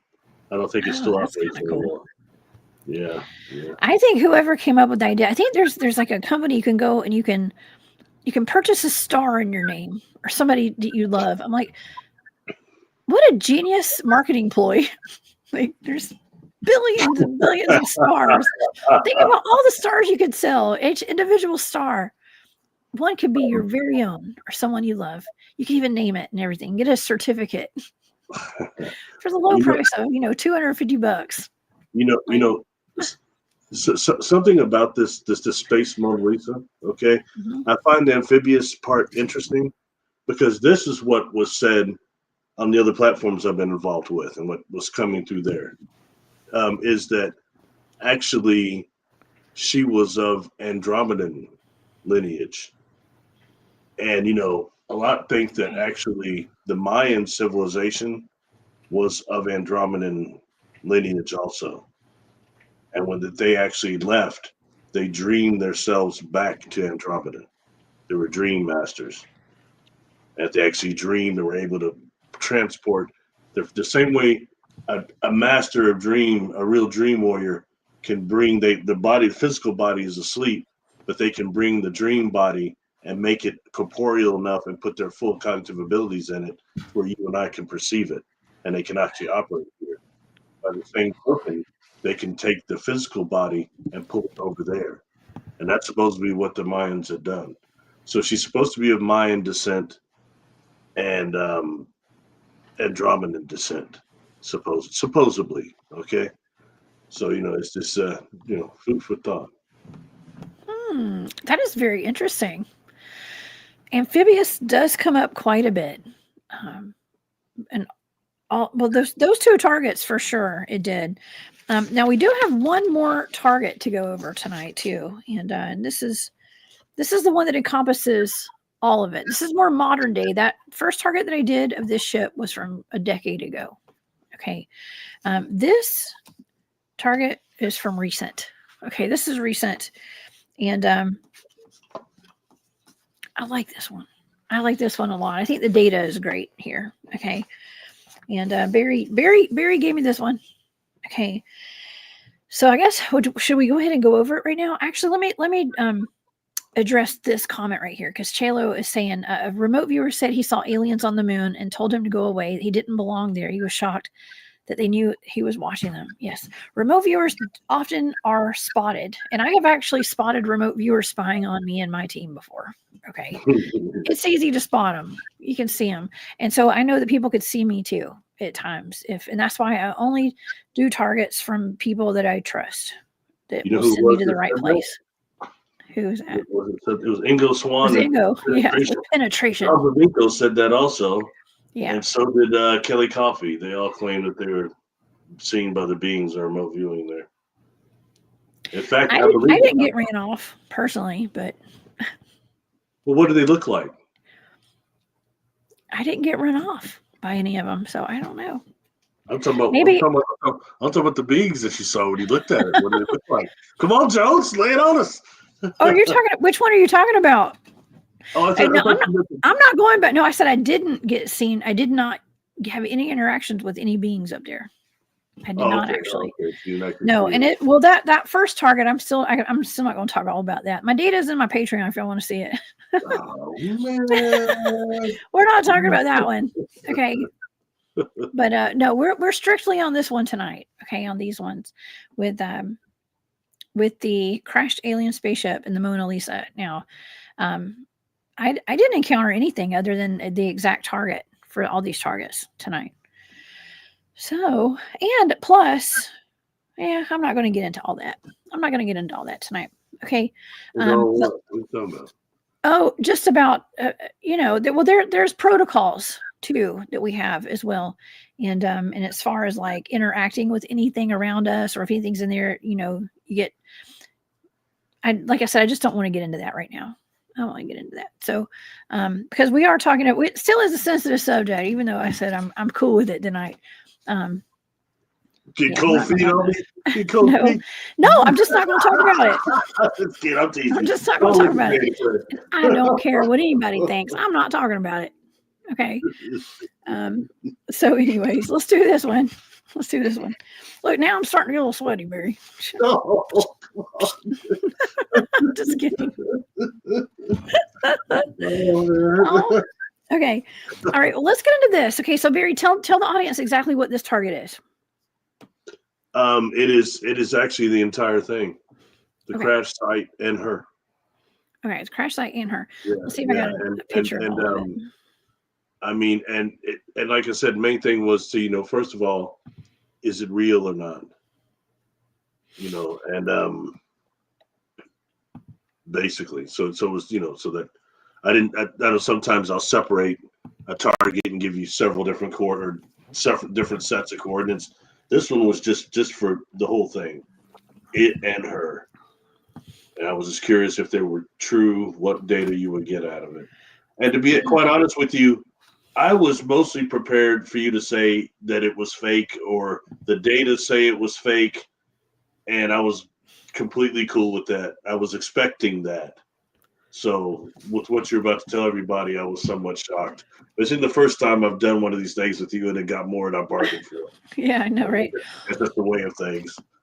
I was sure you would it would prove that the video I saw that thing was fake. It just would prove it. That's not what. Anyway, I'll let you go through it. I have nothing more to say because I've already been blown out of the seat on this. I know, right? Okay, so and I also want to reiterate one more time that I did tell you a long time ago. I was like, well, the ship is real. I believe the ship is real. It's something I had remote viewed a long time ago, but the woman, I just don't know for sure. Okay, I don't know for sure. But then we went over that data when I was given that target, and I think there's something different there. She could potentially be real. Okay, could potentially be real through that target. And plus, backing up the fact somebody in the audience was like, hey, that they said that she had gills. That's pretty wild. Okay, so all right. Well, really I'm leaning a little more towards her being. I mean, I think this should be real. Now, is this video real? The video that's out there? I don't know. Doesn't mean they didn't find somebody though. Okay, doesn't mean that it wasn't real, like the experience wasn't real, but that video may not be real. I don't know. All right, let's get into it. Okay, so with this target, this is the crashed alien spaceship, whatever that unidentified object was up there, and the Mona Lisa, the pilot. Okay, so here's my sensory data: red, orange, black, cold, deficient, lacking, restrained, pattern, longing, weary, shocked, and abused. Okay, some of my first bit of data here, my analytic overlay. I wrote hyperdimensional, fire in the sky, missing and missing time, time bubble.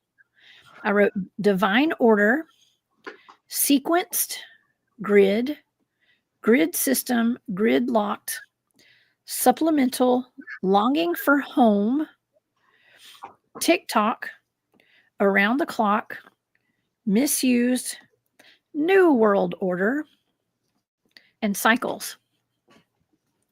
And my drawing is actually a grid. So I wrote like a grid system. It looked like a grid. What do you think about that so far, Barry? You had a reaction to it at some point.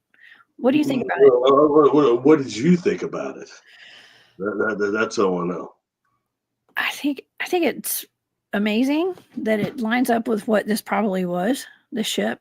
But divine order too. I mean, that puts another, with those star forts. I don't know if you were able to catch that show that we did last Thursday, but I did the star forts data, and I actually referenced the orbs over crop circles that you and I had done that show on, that you gave me those targets, and it had a lot to do with God and divine energy flow. God creator was all in the data. It was all very divine energy, God source creator data. It says divine order in here. Okay, too. I don't know. It's interesting that a lot of these targets that I'm getting they have elements of divine order in it and divine. Okay, so you already know like when I asked this question. Okay. I'm gonna ask it. Okay, ask me. So you felt like this was positive, a positive either entity or situation, or it sounds more positive than negative, right? Maybe or something so far, positive in a negative situation, right? Yes. Okay, for this target with both of them, yeah, because let me finish I guess we can finish the data, because so far it sounds like it's neither positive or bad. I mean, it sounds more positive, of course, than it does negative so far. Okay. So, but I was also picking up on missing. Okay, like missing time, missing maybe a divine, a time bubble or something like that was in here. But okay, so I started picking up on circular data for my stage 4. Okay, so like circular, that's very much like the Starfort data that I got from last week. I talked about with the audience. So something that was round and circular. I actually wrote down cycle breaker, cyclical, and cylinder is what I wrote down. Both of those words. I wrote down round table. I was just getting a lot of circular round data.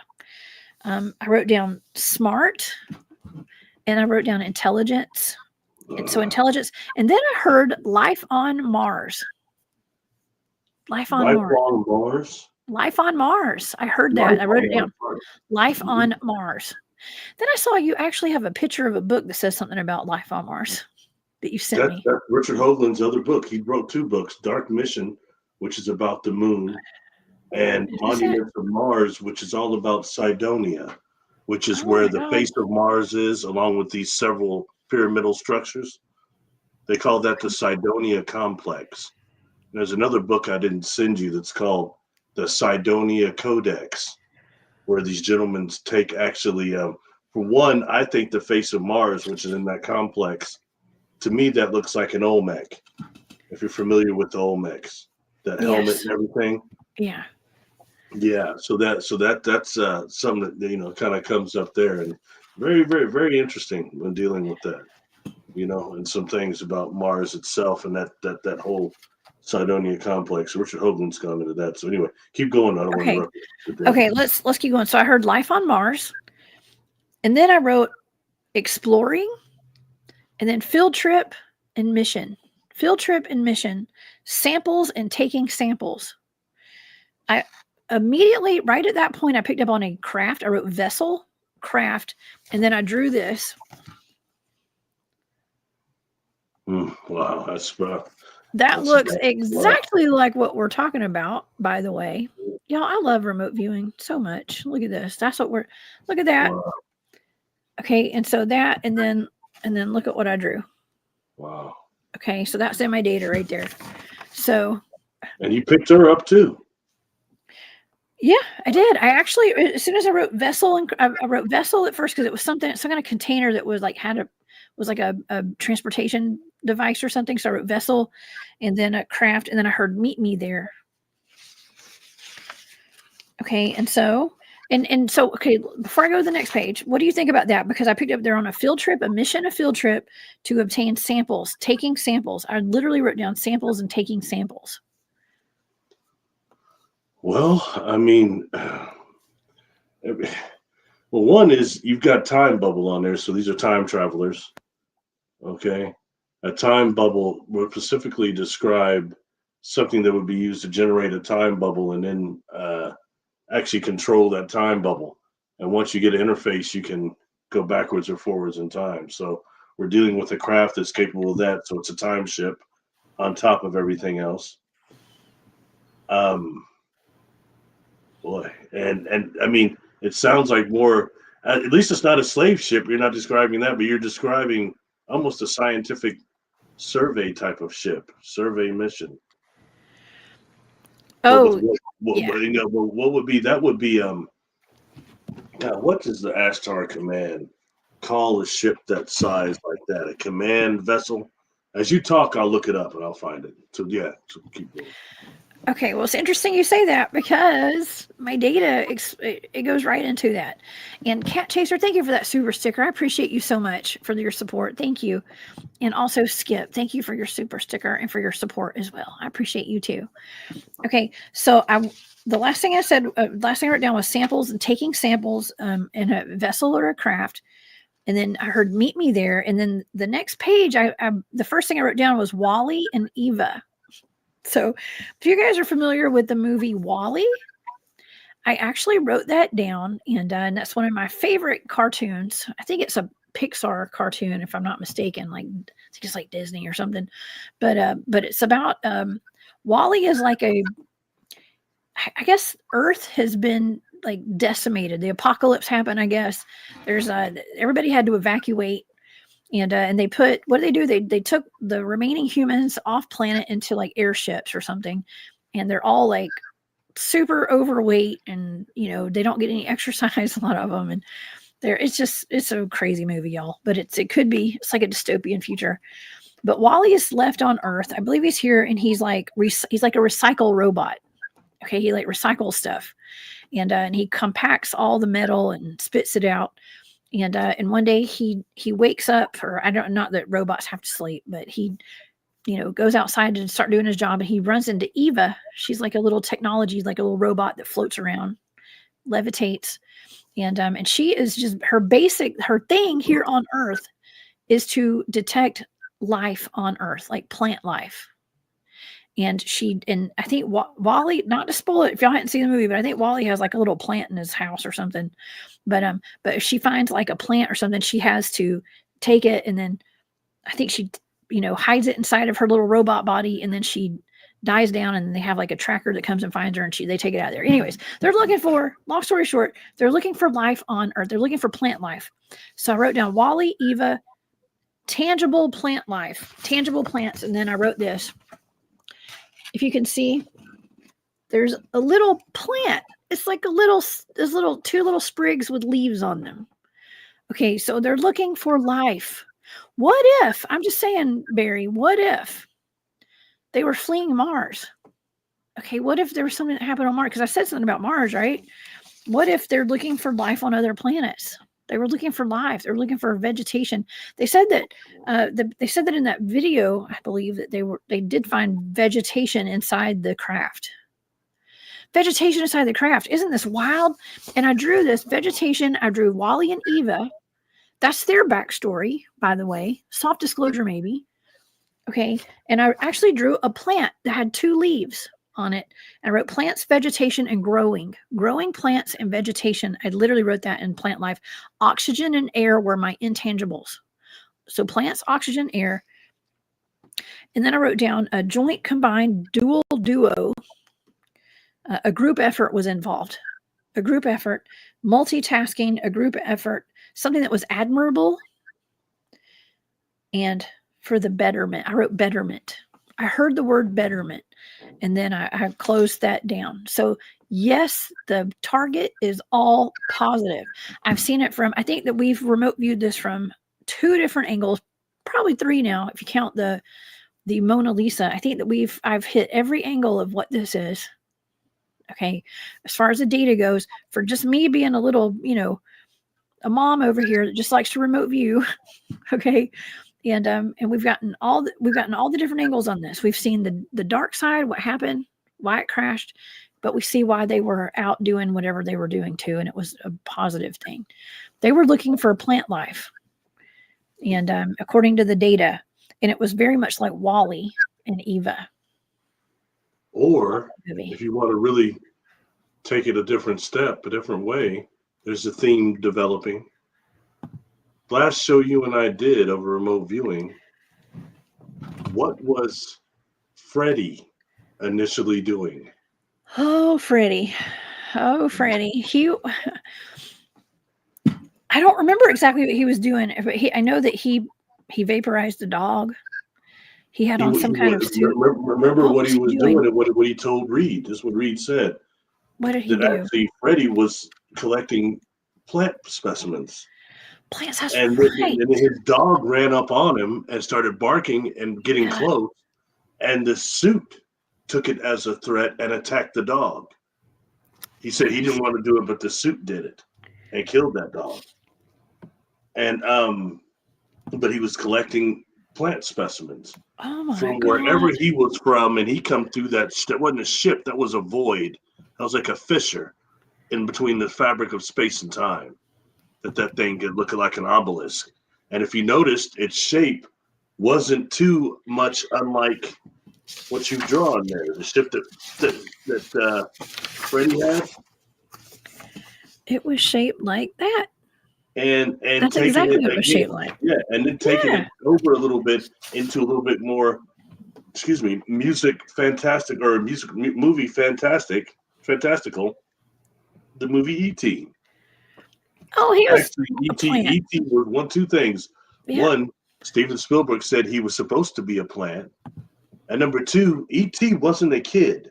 The Reese's Pieces and all that, everybody, he's hanging out with the kids, but he wasn't a kid. He was a botanist. And we don't know how old he really was. He wasn't as old as the one at the end that came at the thing that had the staff and the beard. But then at Walt Disney, that E.T.'s planet they have is an environment full of mushrooms, glowing mushrooms. His planet. Oh, wow. Yeah. I'm about to do a whole bunch this whole weekend about mycelium, extraterrestrial fungus, and I'm going to go pretty deep on that this weekend. But it's very interesting when dealing with that. I mean, all that kind of is a theme there. So that was some type of a, it sounds like almost what we call like a life ship in a way. I was wondering what the Ashtar Command had. I always used to laugh at that name, but what they called this craft. One of them is called, it's shaped similar to that, is a Grand Cosmic Squadron Headquarters. That's what they call those type of ships. Cosmic Squadrons. Yeah, Grand Cosmic Squadrons. And on that Ashtar Command deal, they've got actually a ship somewhat shaped like that, cylinder like that, and they've got all these different parts of it. I mean, it almost makes sense because what they're showing is absolutely huge in terms of they have an inside diagram, and it's got receptions room, evacuation areas, medical rooms, residential center, aquarium, all that stuff, man. I mean, it a life ship. Interesting. I was just thinking, I actually have some more pictures from what they say, like the ship. Okay, so if we're trying to figure out if like that movie or the video that they show of Mona Lisa is real or not, some people were saying, well, this is what it actually was supposed to look like, or this right here, and they think, well, maybe they had the layout of the place and then they recreated it. And so I don't know. There's just this is what the actual layout was supposed to look like right here. And so that was very well could have been a recreation from the actual layout that they had of what the inside of the ship looked like. So I don't know. It's just a thought there. They said the controls were actually spot on. Is what you know, if you watch a couple of those movies, they say, well, it's actually spot on, but it could have been a recreation regardless. Mm-hmm. Or somebody sneaked in the museum into the module and filmed it. Yeah. You know what I mean? That's possible too. Well, I'm just throwing out some food for thought, you know? Yeah. Somebody got access to the museum stuff, or somebody worked there. You know what I mean? After hours, going in there and film with your phone. Everybody's got a phone now. You go in there and send that off. I mean, it's just, again, food for thought, you know? But what you're getting is something different. You know, you said hyperdimensional too, which really sticks out to me. And trust me, when you sent me that, I was like, WTF, I thought I might get out of this one easy, just as fake. And we was going to go into that, but man, it didn't work that way at all. Yeah, no, it didn't work that way at all. And, you know, but I like the positive spin that's on it. But, you know, something happened in terms of it wasn't a kamikaze mission. Mm-mm. Something happened to that craft. It sounds like nuclear, either it was attacked or a malfunction, but something happened that put that crew in suspension animation. You know now that a lot more were found there than just her and that other individual. They must have found a whole bunch of individuals there. I had like a whole container of it was a bunch of humans actually. And I mean, I literally I wrote down humans being and when I say trafficked humans, I don't mean like trafficking like we know it is today, like where it's the bad, where people are being trafficked and stuff. I was picking up on more like a vessel or some kind of cargo. There was cargo. Okay, so I wasn't picking up like a bad vibe, but it could have been, but that's just not the vibe I was getting from that when I did that original target. So is there any more data? I think that was all the data for that one, actually. I think that was it, because the last thing I wrote down was betterment. I heard clairaudiently betterment.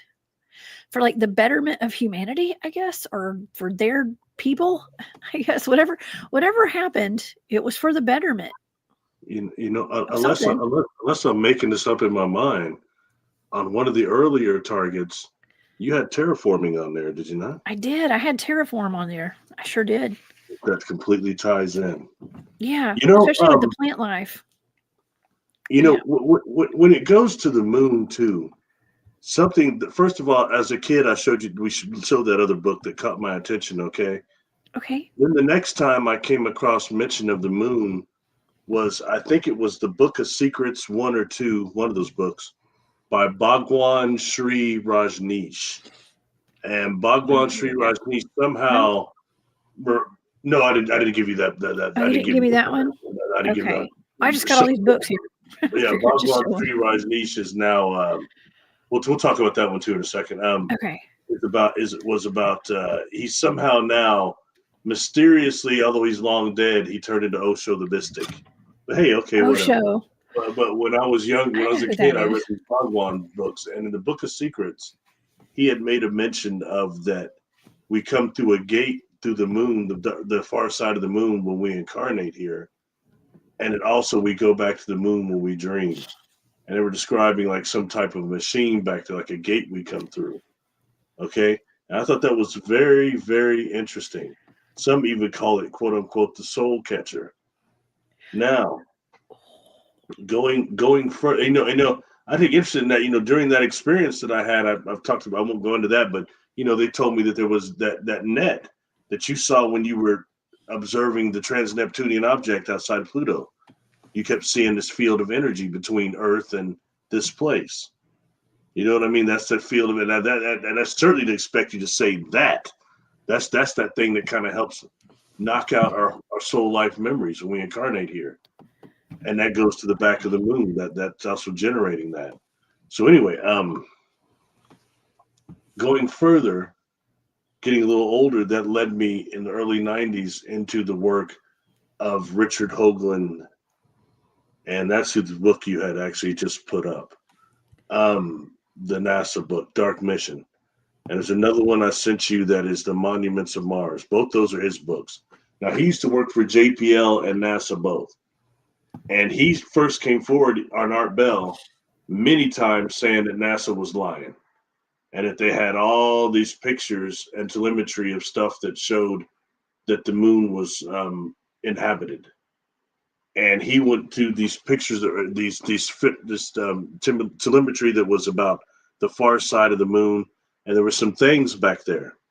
One of them was called like the shard. And I'll give you some pictures of that too. Another one is the crystalline palace. And another is the cube. Okay. Now that shard is supposed to be, oh gosh, I can't remember how many miles off the ground, like 11 miles or 7 miles off the surface tall. Wow. So it's just huge. You know, to the point of where he was saying there was, at NASA, there was something called the Clementine mission. And he was saying one of the Clementine satellites ran into that thing. And that's what really happened to it. It smashed into it. And there's a crystalline palace and also the cube. And they're all in the same area of each other. There you go. Yeah, that's a good one. Yeah. The cube, the shard, and the cube is even huge, even bigger than the shard. You know, and they appear to be like almost crystalline that's in ruins. Now, you know, there's not much atmosphere, no atmosphere technically on the moon. So it gets bombarded by meteorites all the time.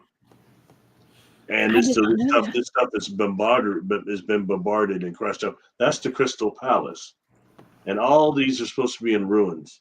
Now, when I met, quote unquote, that same whistleblower I mentioned earlier that said he'd been to the moon, they claimed that on the dark side of the moon, it was hit by, quote unquote, the solar flash. And the solar flash turned the regular structures back there into crystalline looking structures like what we see. I don't technically agree with that. I don't prescribe so much to the whole solar flare thing. But I do believe that that stuff back there is ancient, just like Richard Hoagland says.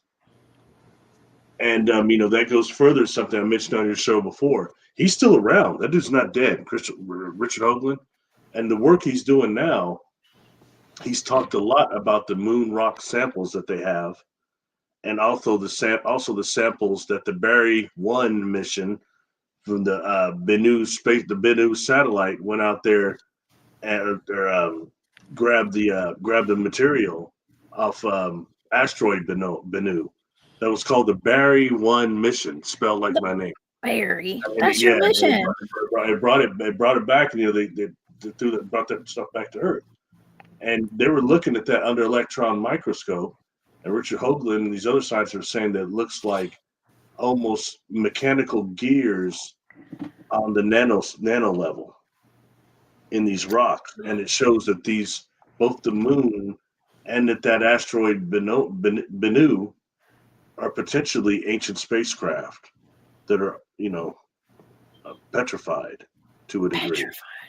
Yeah, that would make sense because it looks like a big old rock, right? It kind of looks like this thing that I did this remote viewing on. It kind of looks like that. You know, to a point that he was urging people to go to the Smithsonian. They had that one of those rocks they brought back from Bennu on display. And he was telling people, go take your phones, take pictures of it, because they're going to replace it with something that's fake. But that's the real one there. And then he started mentioning the time it was still Biden, the moon rock that was on Biden's desk. It stays on the president's desk. He was saying that thing, electron microscope, looks like artificial machinery. So, you know, this is where that gets, you know, very, very interesting, and stuff like that should be evaluated, you know, to a degree. Then that takes us into the other things like Ingo Swann we talked about earlier. And that's interesting. I mean, that's happened between you and I. And that book, Penitentiary, sorry. Penitentiary. No, Earth's the prison planet, Barry. not the Well, moon. one of those conferences, I met that brother Leon Isaac Kennedy, and he was in that movie Penitentiary, and Werewolf McQuaid, so I always comes up. Anyway, in penetration. Penetration. Oh, just I yeah. know, right? What He, a name for a book. That is it's a little weird, but remote viewers will understand it. Okay. Penetration, the quest for human extraterrestrial telepathy. That's the name of it, right? I've got it in my bookshelf right back here. And you still ain't read it. Should be shame. No, I've read parts of it. You're too busy. But I will read it when I have those time. guys gave him that target, he thought he was looking at somewhere maybe in Nevada, somewhere near Las Vegas or something, a city like that. He was describing the dust and everything. It almost sounded like some red dust, like Oklahoma or something.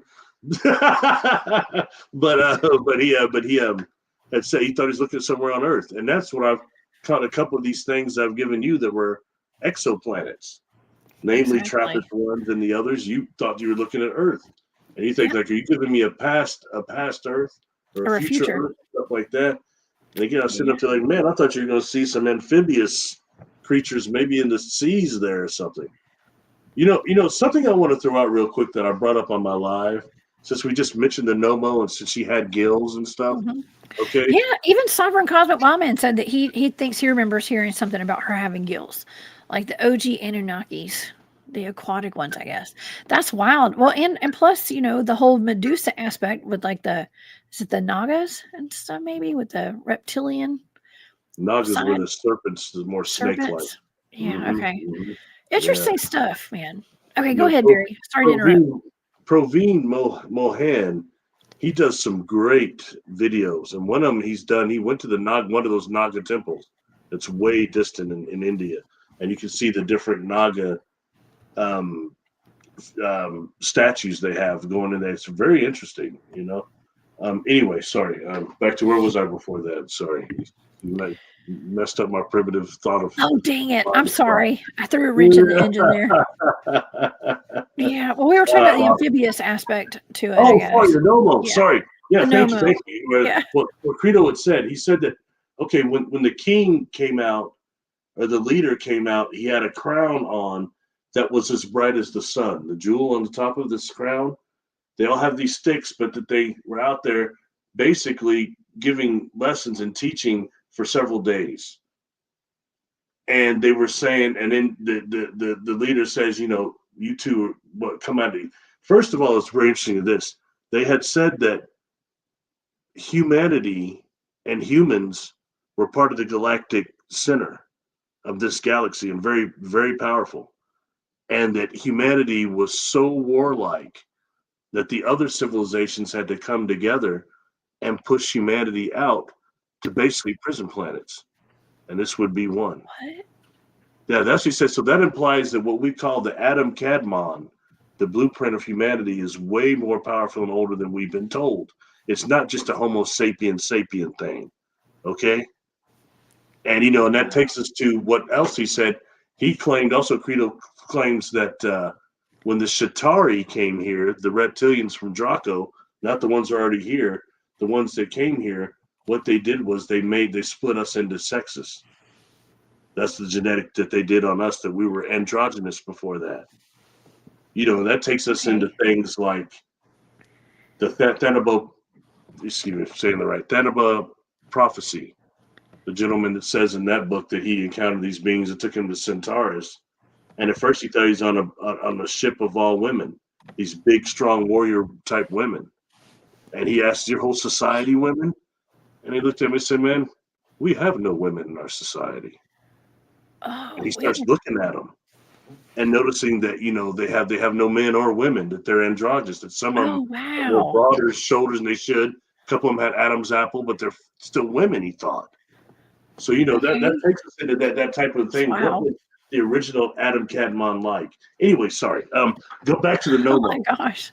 So the leader, after they give these teachings, and they're saying that when humanity is not ruled by fear and get rid of the wars, we'll come back and start taking you out into space, become part of the Galactic again. Then the leader does this.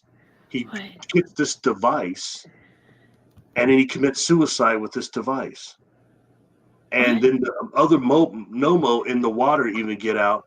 The Nomo grab him, take him with the people to a sacred fire. They cook him and cut him up, and they all eat the leader. And the Nomo tell him, this is being done to show you your civilization needs to overcome fear and war and go into the stars, or you're going to cease to exist as a species. And once you're ready for that and eradicated that, we'll come back and take you back into the stars. We're going to be the species that takes you back into Galactic, because they're of the 14. Credo mentions 14 habitable planets that the Zulu were aware of. Okay, and of all of those 14, there are only 2 that have saltwater oceans. That's us and Sirius B, that exoplanet there where the Nomo are from. I forgot what they called it. But anyway, those are supposed to be the 2 saltwater of the 14. That's why they were the ones coming here to escort us back to Galactic. That's why, I got so hyped when that NASA Tether thing happened. I was looking at those balls, those energy Zoa outside of the Tether that busted off from the International Space Station. I was getting excited, like, man, maybe that's those might be aquatic spaceships. We don't really know fully what they're like, especially in space. I was like, maybe that's the Nomo coming back. And I started thinking, man, this place is still all effed up. Man, there ain't no peace down here. There's still plenty of war. There's still plenty of fear. So they haven't come back yet. Yeah. Well, I mean, I was even picking up on this craft that's on the moon as a submarine, and a lot of this aquatic type of data. So amphibious, aquatic, whatever. And for the Nomo ship, can you imagine what kind of orgone technology, life energy, and also to actually make the waters start, the mountains rushing like waterfalls? And Credo said a lot of those mountain ranges where it comes down, those mountains don't have any water, but there's water running down to fill up that whole valley. I think that's fascinating. That's serious tech we're talking about there. Yeah. You know what I mean? Anyway, sorry, we're not here to talk about that. But I think it's just interesting when factoring that in as, melon dominant aquatic mer people. How many times since we know they all don't look like Daryl Hannah now. Get her legs away! Get her legs away! Fins, Yeah, they're not beautiful sirens. They're scary looking. And Sovereign says Credo Mutwa said he once ate alien meat. That's correct. Oh my gosh!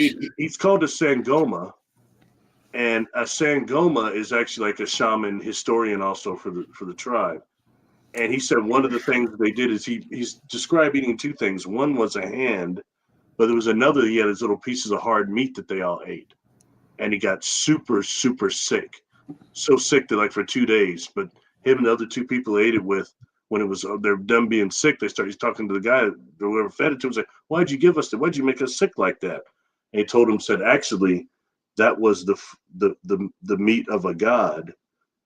And wait. And after he got done with it, he said, if it doesn't kill you the first 2 days after you eat it, then he starts describing a type of euphoria that even is beyond DMT.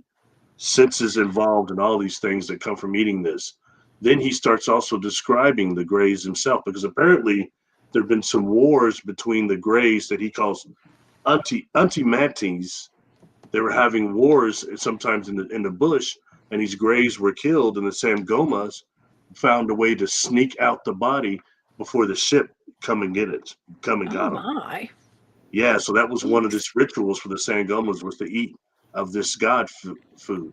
And he started describing that a way to cut one of these Greys, you have to have a super sharp axe of a certain material to cut through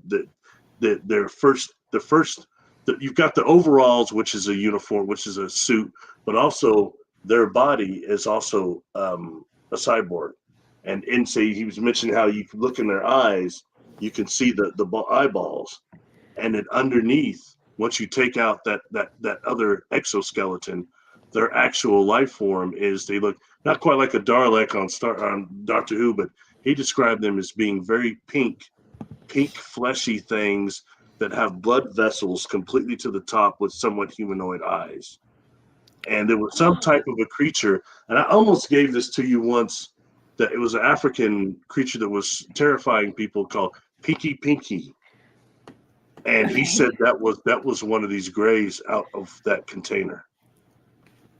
Ew. Okay. Pinky? Yes. He was saying stuff like, people say these beings aren't real. They are real. They're tangible and they can be eaten. That's what he said. And they can be eaten. Here's the question: can you milk them? I'm just kidding. But concerning the Nomo leader, Jessica, how heavy is that story? You know what I mean? That's really heavy. That's super heavy, man. I'm sorry. You're That's going really to heavy. First contact, and you're the leader, so you're going on a kamikaze mission. Yeah. For first contact, that's a civilization that's heavy to me. Yeah, they're eating alien meat and everything. Like, man. No, I'm talking about the leader that. Yeah, they said the Nomo and the humans ate of the leader, and they ate together. But he's got another story of this. This woman, this beautiful woman who maybe she was Ethiopian. But anyway, she has some sort. She's getting water, and she has some battle with a reptile at the river. And when she goes back to her young child is playing with a different type of an alien baby, and they're playing with these rocks that are glowing, and they're just having a ball. And of course, she freaks out. Oh my God, and she's gonna go run and grab her kid away from this monster it's playing with. And then she gets stopped by this alien mother. He starts talking to her telepathically. He said, look, I know y'all have nothing but fear on your planet. You're ruled by fear. But just let them play. Let them play. Yeah. And so she did. And when they get done playing, she said, okay, they take their kids back. And she said, remember this and keep the rocks. They're from my planet. But when the day comes that y'all are past fear and war to a certain degree, my species will come back and our children will play together. It'll be much more common. And so that necklace of the mysteries that he wore, one of them looked like this kind of spaceship, and inside of it had these rocks that were supposed to be the rocks that these children played with from another place. Oh my gosh. Frito got robbed, and that necklace was stolen. He got beat up and robbed before he died on a train. So anyway, sorry, I don't want to go too far. I'm hearing a lot of it's kind of like the occult today. It's very kind of occultish stuff, like talking about eating. I mean, I know that's kind of gross, but eating humans is gross, right? To me, I don't know why anybody would want to do it, but it's an occultish type of a deal, and eating, preserving and eating body parts of powerful people too. I mean, that's very occultish and ritualistic as well. So, it's actually pretty ancient, for people to do stuff like that. But also I don't know. I've never heard of anybody eating an alien before. This is the first time I've ever heard this. Well, if you think about what, if you're familiar with serial killers, listen to what Dahmer said. When they busted in on him, he was filleting some biceps, yo. He was filleting some biceps, yo. Ew. And he talked about how the different parts of the body taste. And he was saying that when he ate those parts, he was getting the power of his victims. He was getting their power and taking their soul energy. He was saying that type of stuff and saying he was hearing the voices and all that stuff. You know what I mean? So it's a matter of, you got whole societies that are cannibalistic. One of my professors, Professor Robichaux, when I was much younger in college, he was an anthropologist. I remember he's doing our little private talk, and he started, he had these things, and he started talking about living like a week or two with not just the New Guinea headhunters, but the head shrinkers. And he's looking at me, so you're familiar with that? And I was like, not really, no. And he said, actually, this tribe, what they do is they have a way of, they actually remove your face and your head, and they have a solution, they boil it in, and it boils it down. But your face keeps, your skin face keeps the general shape of your face. They boil it down and they wrap it around these little wooden sticks. And so with the general face on it, and when they wrap the skin around there, it looks like the person they killed looks like you. I was looking at this guy and he goes, oh, I slept in the leader's, my wife and I slept in the leader's hut or whatever. And he had two big bags full of those poles on each side of his deal. I look at it, so are you kidding me? You know, you think of Ew. head streaker. I was thinking about, Michael Keaton, Beetlejuice. Yeah. Yeah. That's a Yeah. little thing. Whoa, so Oh certain man. things. I don't know. Well, different cultures do different things, I guess, and that's just how they roll, I assume. And this is for entertainment purposes only, everyone. I forgot to say that tonight, so I just want to reiterate. Reiterate is the word of the night. No. It's all for entertainment purposes only. All of it. This Okay. isn't Joyland. No, I'm just kidding. Oh my gosh. It's all for entertainment purposes only. So, man, this has really been a fantastic show tonight, though, and I think that we've really covered the crashed alien spaceship and the Mona Lisa pretty well, and also all the I was going to say eating aliens as well.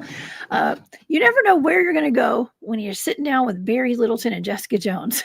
You never know where the conversation will go. Cool is this had like a nice ending to it. Yes, apparently there's some butchery going on, but I mean it wasn't a negative target for a change. Yeah, you know what I mean. Most of them turn out exactly. to be negative. Yeah, they can be pretty negative with some of them, but this one actually, I mean, it's sad that they perished on the moon. Okay, but it seems like they were on a mission. They were taking a field trip. A field trip to me sounds light and fun. Okay, and it sounds like something they were excited to do. They were looking for plant life, kind of like Wally and Eva. Well, Eva was looking for plant life on that movie Wally. Oh, I know something. Yeah. I mean, real quick. Okay. You flashed one of those books. I've been meaning to talk publicly about this for a long time. It was the one with Edgar Mitchell. Okay, let's see. I'm going to have to, I can't see my eyes. I'm going to the eye doctor tomorrow. Okay. I know I can't see good. So we'll have to go. You have to tell me which one it is. Is it that one? There it is. Okay, that right there. Okay, check out what it says at the bottom. Discovering the exciting results of secret psychic experiment on the moon. He talked about how him and the other astronauts were trained to remote view before they ever went to the moon. And they remote viewed the moon, and when they got there, they were remote viewing. And that led him to start talking about this thing that he started this thing called Quantrek, Quantrek. And he talked a lot of that stuff there was trying to deal with some of these techniques, and really it was all about consciousness. And I said before, he's the one, Ray Hernandez turned me on to his work a lot. Him and Ray were like really, really good friends. And Ray started the CCRI. The first it was called Edgar Casey Extraterrestrial Encounters. But anyway, it's he's the one that talked about the barbecue effect. That when the shuttle comes back, it turned the modular, it turns so it doesn't burn up. And he was saying how out in space, sometimes outside the atmosphere, there's so many stars, there's not much space between them. But when this thing is doing this turning, he looks out the window and sees the stars start swirling. And he said he had some type of ecstasy. He went to ecstasy, euphoria, that he felt that every light, every star was connected to an individual cell in his body.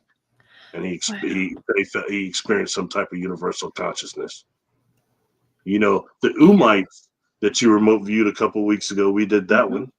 Yeah. The Umites, something that really turned me on to them being maybe real was they talked about in the Umo papers how space is telepathic. And that is the medium of communication in space. It's much easier to do communication, telepathy out in space. And knowing that the Makos, the black holes, operate like brain waves, it all makes sense. AKA Makos, black holes, AKA the Akashic records. That's what they are. Oh, they operate on brain waves. Yeah. And that's the way our space travel is going to be coming to that. It's not going to be, something real quick. I'll throw this out and I'll shut up. But it's not political. It's for entertainment only. But I was listening to our president speak the other day, and he was making references of going to Mars again with Elon Musk. Elon has already. They've been talking about colonizing Mars and Venus. Actually, I've done shows on it with our team. You know what's interesting? What he said the other day, though. What? Yesterday, 2 days ago. He said, the moon is a diversion.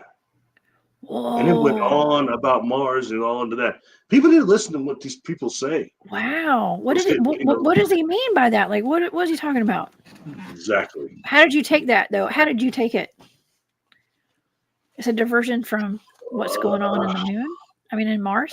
Well, I mean, I don't know. I mean, Whoa. I think kind of just we're not welcome on the moon. And there was another place, Project Chang, CHAN, Chang. Anyway, that was the Chinese that went to the far side of the moon. They sent a couple of things up there, and they spent some time to grab samples. What did they find out? I haven't heard anything about those results. I don't I've got a know. couple of videos I've done on Interesting. my channel. One is about the dark side of the moon and that mission. It's quite interesting. And these things like that we just need Oh to my gosh. keep apprised of. I know it's fun to talk about all the SSP stuff, but sometimes we need to be aware of the things that have actual transparency that we can see, that we can actually Yeah. follow a bit, and then dive in deeper from there. You know what I mean? Yeah. Yeah. Steve says for entertainment reality only. Entertainment reality. Oh my gosh. Yes, Caleb. Thank you for being here, Caleb. He says the world is a crazy place. The universe apparently is a crazy place too. The whole universe, man. Wow, this has been amazing. Go ahead, Barry. I think it's the Milky Way, man. It's the Milky Way Oh, that's Milky primitive. Way. I know. No, the Milky I Way want is to make just sure I got everything. it's a younger, primitive galaxy. That's what the other beings say. The higher beings say. They say this is a somewhat primitive galaxy. That's why we have problems with slavery, and all Mm-hmm. this other stuff going on here. We're not graduate out of. We're coming out of the Star Wars thing and going into more Star Trek thing as a galaxy. I think. Yeah, futuristic. Yeah, this is another. Is this another book, Barry, right here, or is this just That's a some fake pictures? book. That's not real. It's not. I just thought I'd throw Okay. that in because I found myself looking for that book hardcore. I don't answer all the Oh, questions. somebody just made Book. that. It's not even real. Yeah. Okay. So Sorry. that's not. All right, and then I got one last picture. I don't think we talked about this yet. Did you want to talk about this one before we go tonight? Yeah. Well, Clementine was the mission that one of them that probably smashed against that shard on the dark side of the moon. Now, if you look up, they'll say that the mission ended because this and that happened, and then it spiraled out of control. But Richard Hoagland claims that thing smashed into the shard. Oh wow. Yeah. Oh my Just gosh. something I thought I'd throw in there. Good stuff. Good, fun stuff to research. You know what I mean? Yeah. And you do your research too, Barry. So you guys, I can assure you that anything that Barry recommends, read it, y'all, because it's going to be worth the read. It definitely is. Thank you, Long Island Bigfoot. Saturday night show is always dope. Man, I got a Saturday night show this week, and this has been absolutely fantastic, Barry. Thank you so much for bringing the knowledge, bringing the heat with all the knowledge you got, and all the just everything. Now, y'all, I'm having a hard time thinking right now. I feel so bad. I just saw this comment in the chat from Aaron, and y'all, OG henchman is Jeff Townsend, and he's like family to me. And says left us today, Jess. I did not know that. Jeff Townsend may have passed away today, y'all. And he's like family to me. Yeah. Send a phone number, your Instagram. Okay, I will hit you up under Lexi. Okay. So, oh my gosh, rest in peace to Jeff. This is shocking to me. I did not know. Okay, so on that note, y'all, I guess I'll hit you up, I promise, right after the show tonight. And we'll talk about it. Yes, I got a memorial for my grandmother this weekend, and oh my gosh, just found out Jeff may have just passed. So, man, y'all, it's it's a blessing to be here. It's a blessing to be here, but we just don't know how long we're going to be here. So that's why I do. Honestly, it is why I do what I do, and we do put stuff out there that could be a little controversial, a little bit out there, because we're not going to be here for a long time.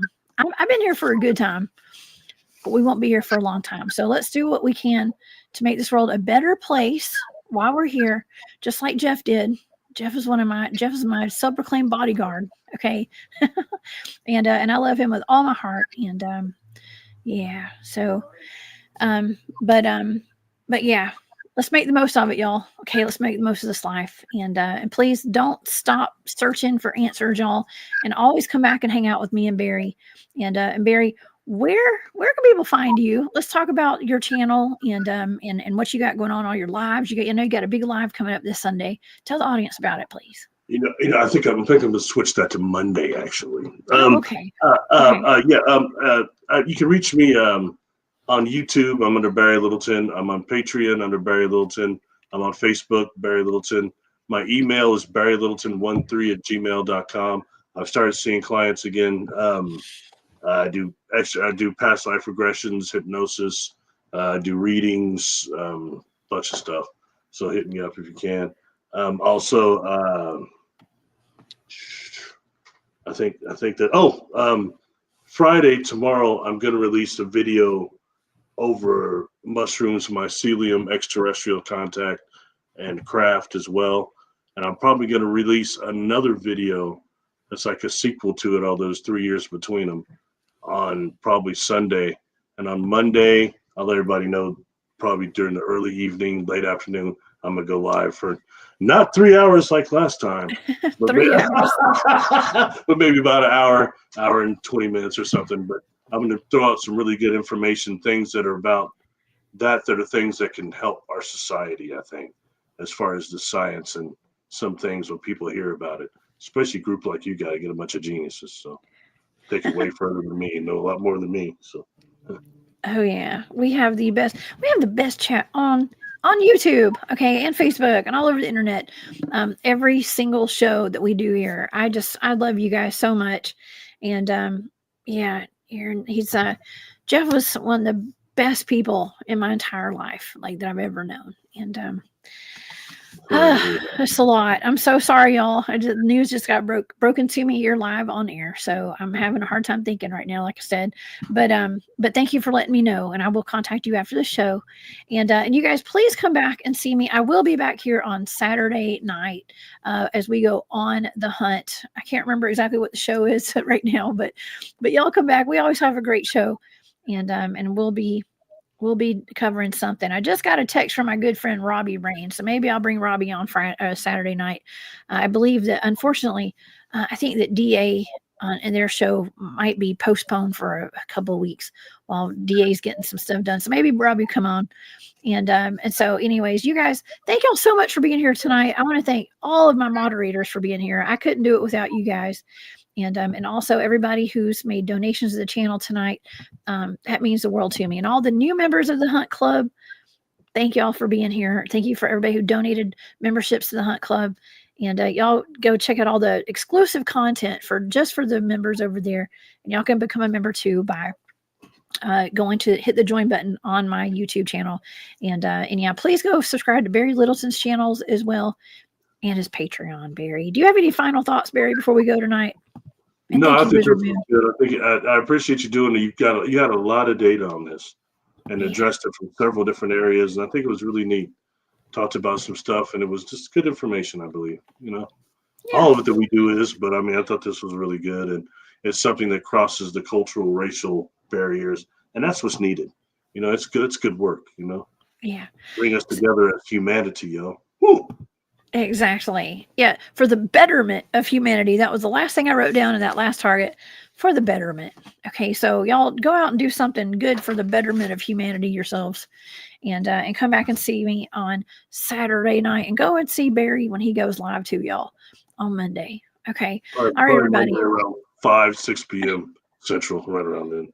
Okay. Yes. 5 or 6 Central. Y'all just keep it, keep Jeff in your prayers too, y'all. Okay, keep Jeff in your prayers too, and rest in peace to Jeff. I don't know I know Aaron just told me that, so I'll keep y'all posted on what's going on with that, because I know a lot of people who watch my show are very good friends with Jeff as well. He's